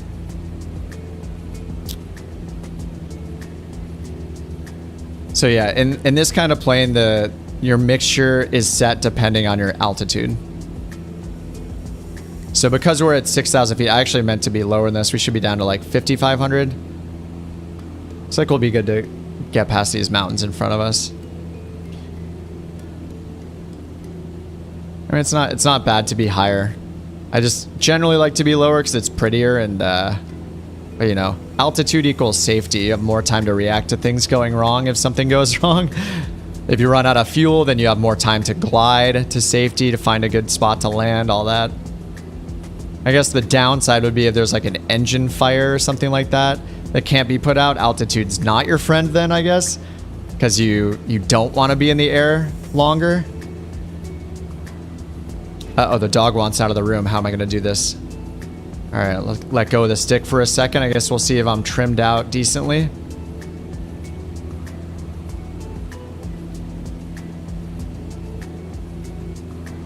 All right, we're still good. All right, going a little bit to the left. All right, let's fly a little more to the left, chase that needle back down. Still looking at the top CDI right here. We're just staying on this needle.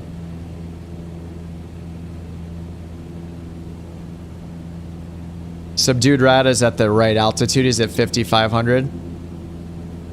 Wonder if he's using autopilot. If so, I'm jealous. All right, turn a little bit more to the left to get that needle centered again.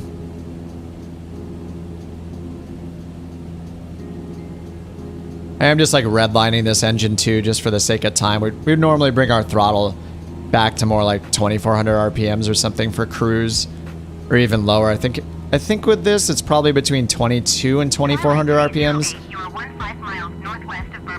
But just for the sake of time, I usually just keep it pretty maxed out.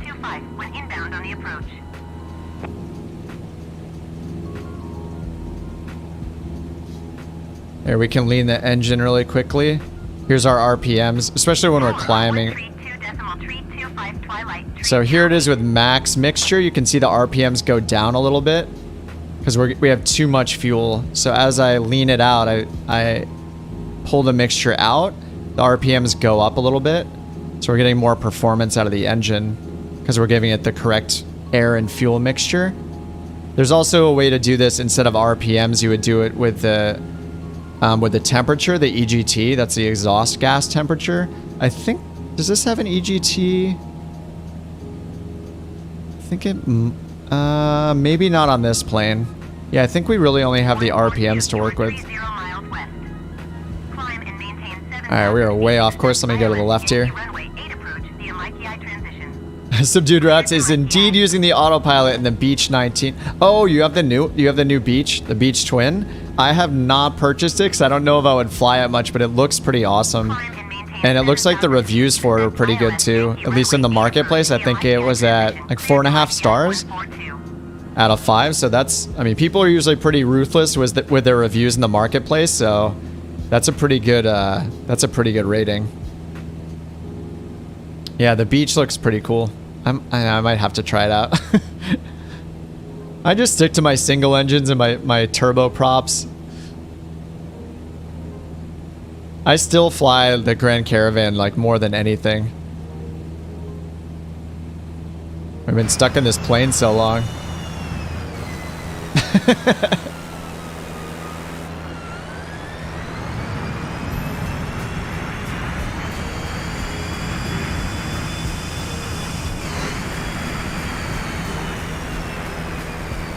Just hear those engines spooling down. You're probably at like 10% throttle in that thing. Needs better sounds. Oh, the sounds aren't good. Bummer. All right, I need to turn to the left more. Okay, so if you look down here, this radial is coming in slowly. When this gets centered, or right before it gets centered, we're going to turn to the right. We're going to follow this CDI instead. So when they're both centered, that means that we're at that Lang intersection right here.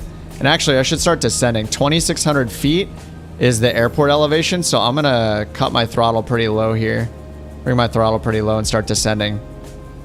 2,300 feet, so we need to be at around 3,300 feet. Or sorry, 26, so that's 3,600. Call it 3,500, just to remember it easier. All right, here comes our intersection in just a second. So yeah, when both of these are in the middle, that's how we know we're at this Lang intersection right here. So we have this radial and this radial dialed in, and if we're centered on both of those, then we know we're at the intersection. So that's our indicator to make our right-hand turn, and then we're gonna keep this bottom CDI centered now. This is our second, the second radial. So remember, that's 218. Our heading on that is 038, the reciprocal of that. So we want to turn to 038. So roughly 040.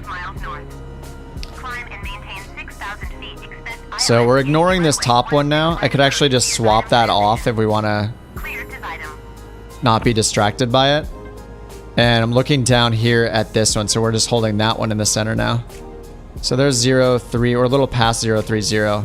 But it's only 10 miles. We need to descend pretty quickly here.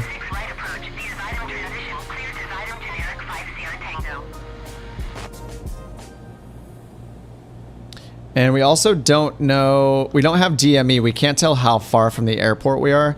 We do see there's like this wilderness area here on the right. And then I don't see the river.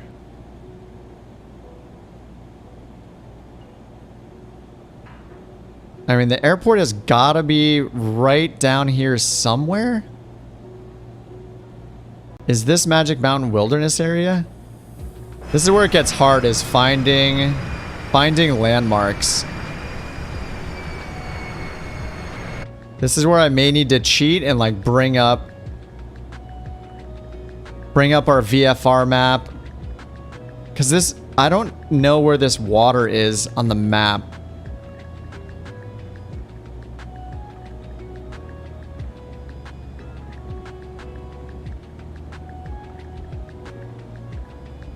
I think it might be right past here on the left. Maybe right in here? I have no idea. It's so hard without GPS. Alright, we're at 3,000. Oh no, I have no idea where to look.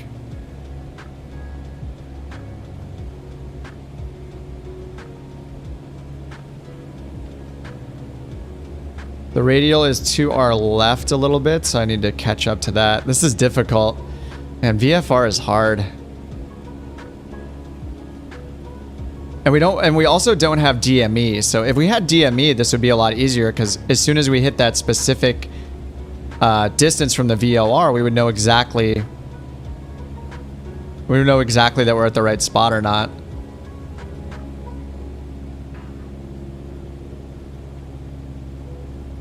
Looks like it's a little further out here.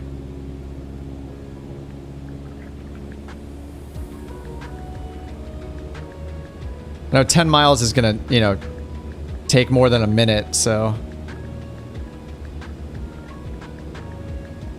Yeah, a little more to the left. Just tracking the radial. And we're looking at the bottom CDI on this one.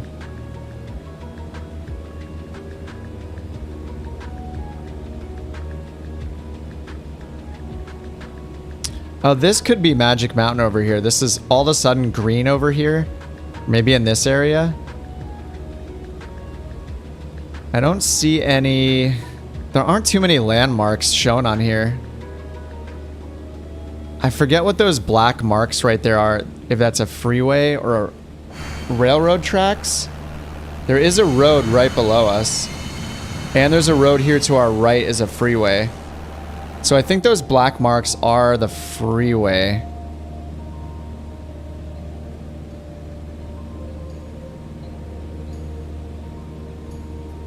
we're still tracking. We're tracking the radial, so that's good. Need to aim a little bit more to the right now.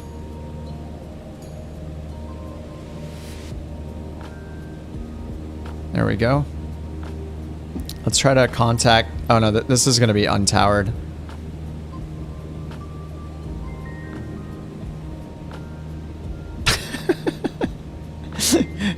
He's just right on our ass. Pretty good on tracking the radar. It's like a little more to the right. I have no idea where this airport is. I feel like we're really close. This is so hard. I haven't brought up the VFR map. Maybe I'll cheat a little with this map. Oh yeah, we are close. It's like directly to our left. Okay, that black line was the freeway. Or I think it was this one down here, actually.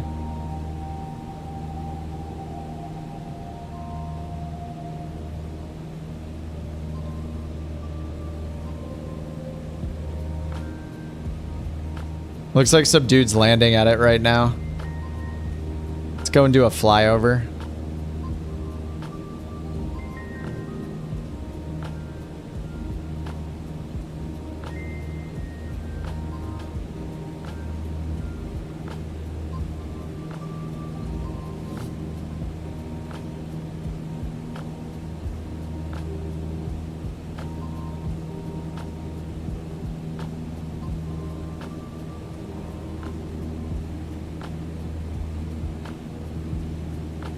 Definitely cheating with the little moving map. Yeah, it's really hard. There aren't too many like crazy landmarks out here. I mean, I guess you would fly by the roads mostly. Like we did see that freeway.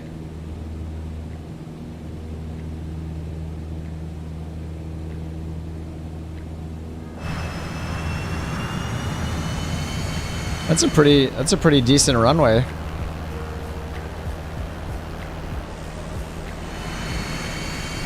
Can we see the windsock? I do not see the windsock.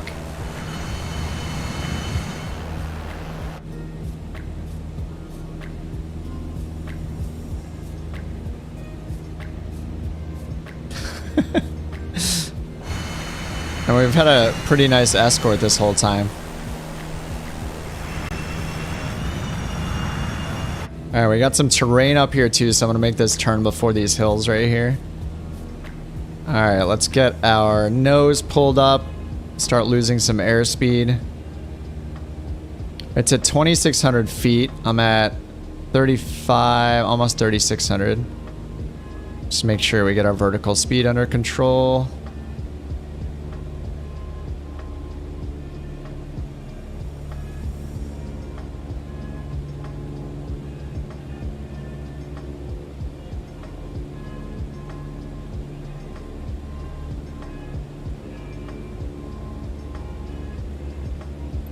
Doesn't even show nearest airports on the list.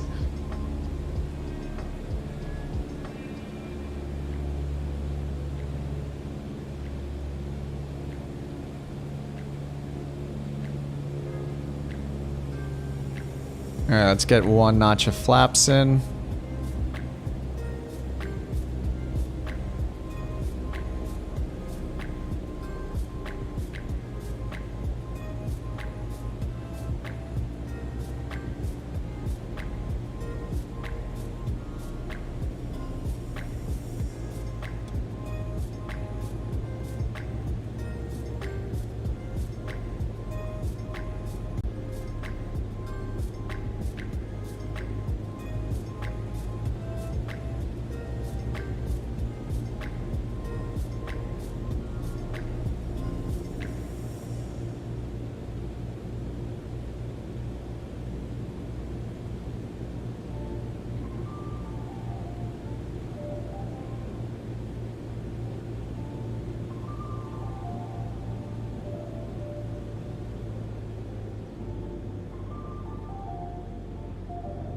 As usual, I'm kind of high.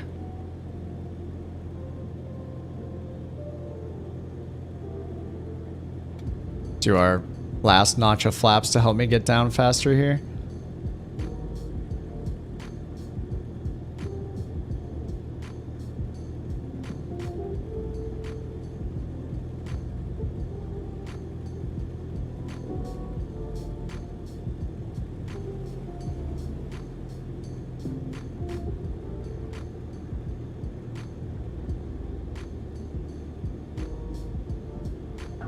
Dispatch to pilot.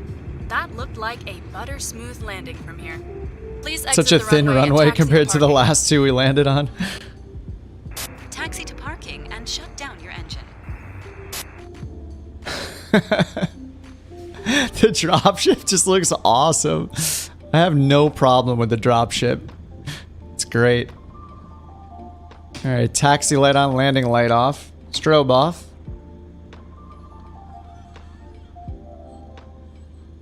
Oh, now we can tune into the traffic. Huh, interesting. Lima 70 traffic Cessna November, 22 Kilo India Papa is clear of the runway.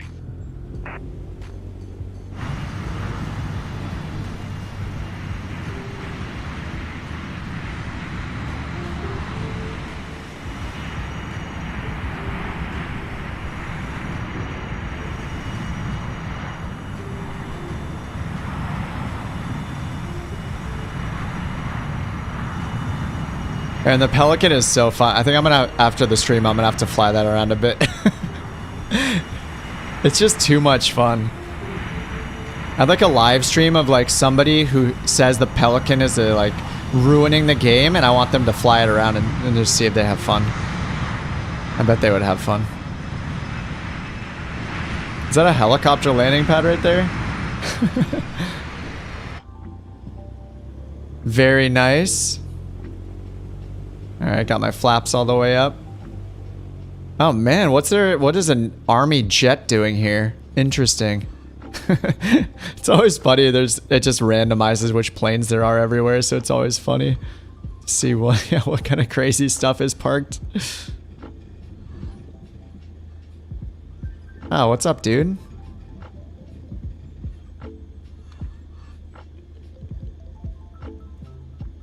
Alright. Lights off. Let's cut the mixture. Stand by, pilot. Cargo unloading.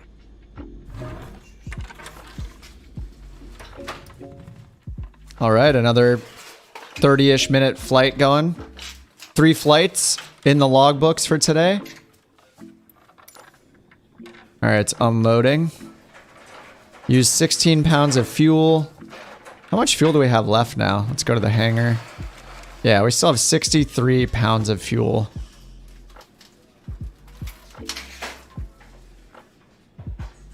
All right. Total flight XP reward. Yeah, so we got the... Where is it? We got the bonus XP Transport right from this time. dispatch.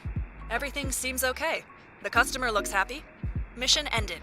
Heck yeah. All right, $8,000. Flight time 37 minutes. You are clear to start your engine. Clear to start our engine. Qualification, we got XP rate of 1x. So I guess as you level up, maybe you get the XP bonus or something like that. Yeah, 16 pounds of fuel, $1,700 in profits. We're almost at $8,000 now. Feels good. Airport fees, $130. Wow. Whoa.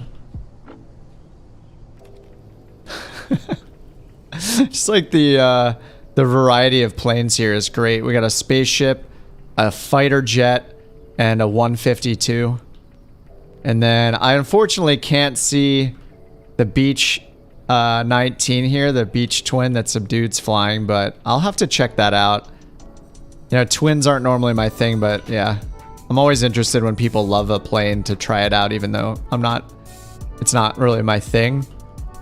Yeah, this is supposed to be the twin Beach, but is not because I don't own it. All right, that was fun. Well, we did 3 flights. We did a bunch of VOR navigation, so that was something a little different. I have $8,000 and I need to earn a good 50,000 before I'll be able to sell this plane and upgrade to a 172. But it's pretty fun. I think as far as NeoFly 4 goes, this is going to be a lot easier for people to use. I mean, you're mostly in these 3 screens. Just that they broke it up into a very simple, like step 1, 2, and 3. You're on the mission screen. You choose your mission. Then you go to the hangar.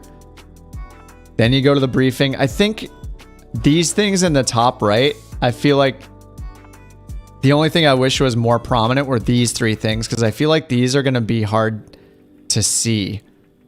Like this area on the left, these are like the bonus requirements, right? These are all the bonus things, like you need to have a soft landing, you have a deadline, you need to, what is this? Not fly over 1,000 feet. That's for certain mission types. But I think this should be secondary to this stuff, or they should all be together. Like instead of the clouds, maybe these requirements should be up here. These are like the most important things are in the corner instead of over here, really prominent. But I mean, this is so much better than like the on-air interface and the old or the current NeoFly 3 interface. They're very confusing compared to this. So I don't know. It's definitely an improvement. But if you guys have NeoFly 3 and you have donated to them, you can get the beta. They should have sent you an email already. And I guess, I think it was Greg earlier pointed out that you can go donate today and they'll give you access. So if you donate, the donations aren't just donations. They're to unlock perks in NeoFly. So you get like custom like scenery for the ambulances and crash scenes and stuff like that. I think there's like a voice pack one that you get as another bonus.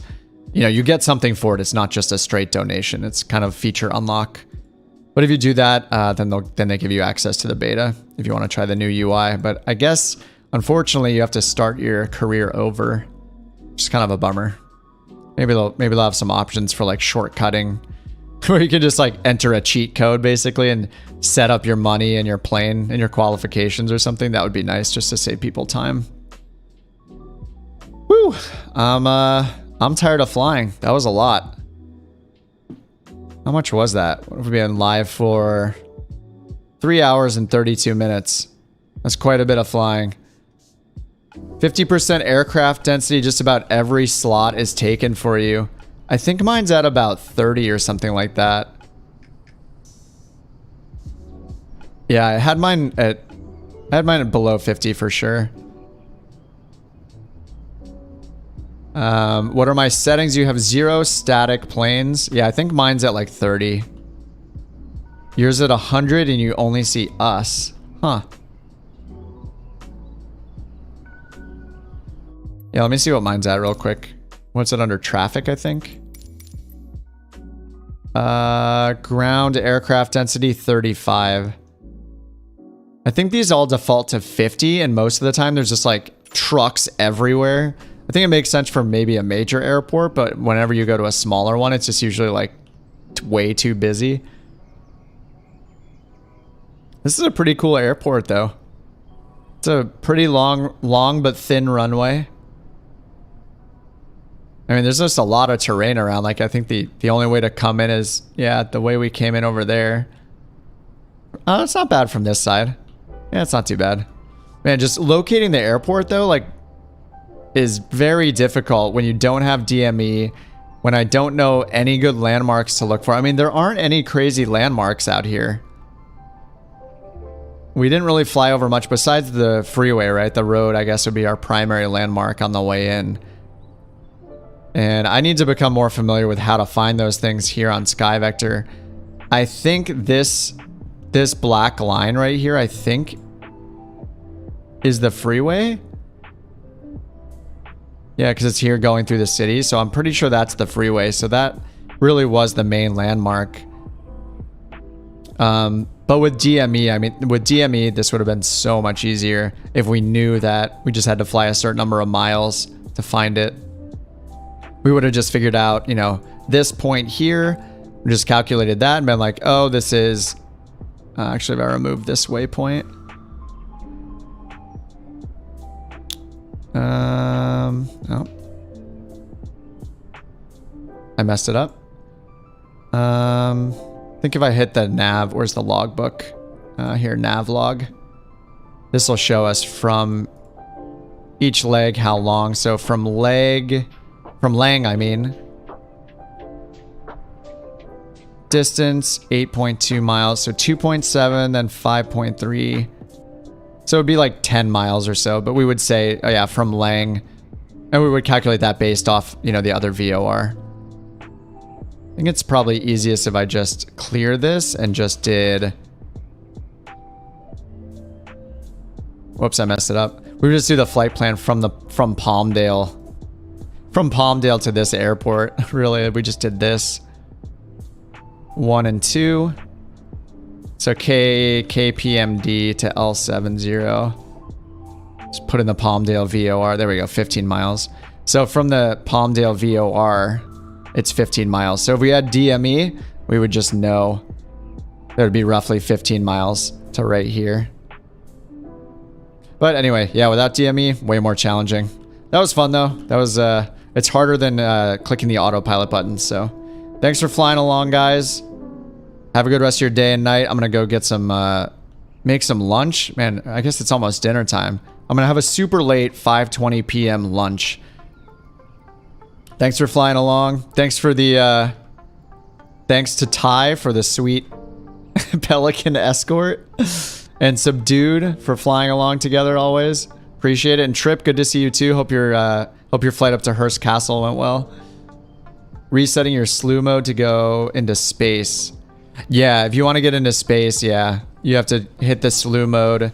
And then on PC, you press Y on the keyboard and then hold down F4 to shoot up into the sky to raise vertically fast, and then hit Y again. And then if you switch to hover mode, you can stay there. It's pretty fun though. And turn off damage. Turn off aircraft stress damage if you're in the Pelican in space and you want to like nosedive back down to Earth. It is pretty fun though. All right, guys, I'm gonna go get some food. Thanks for hanging out as always. I think I was working a little bit on a Pelican video just like as an intro to it because it's pretty fun. I might finish that one up. And then I'm hoping next week there's like an NXI release.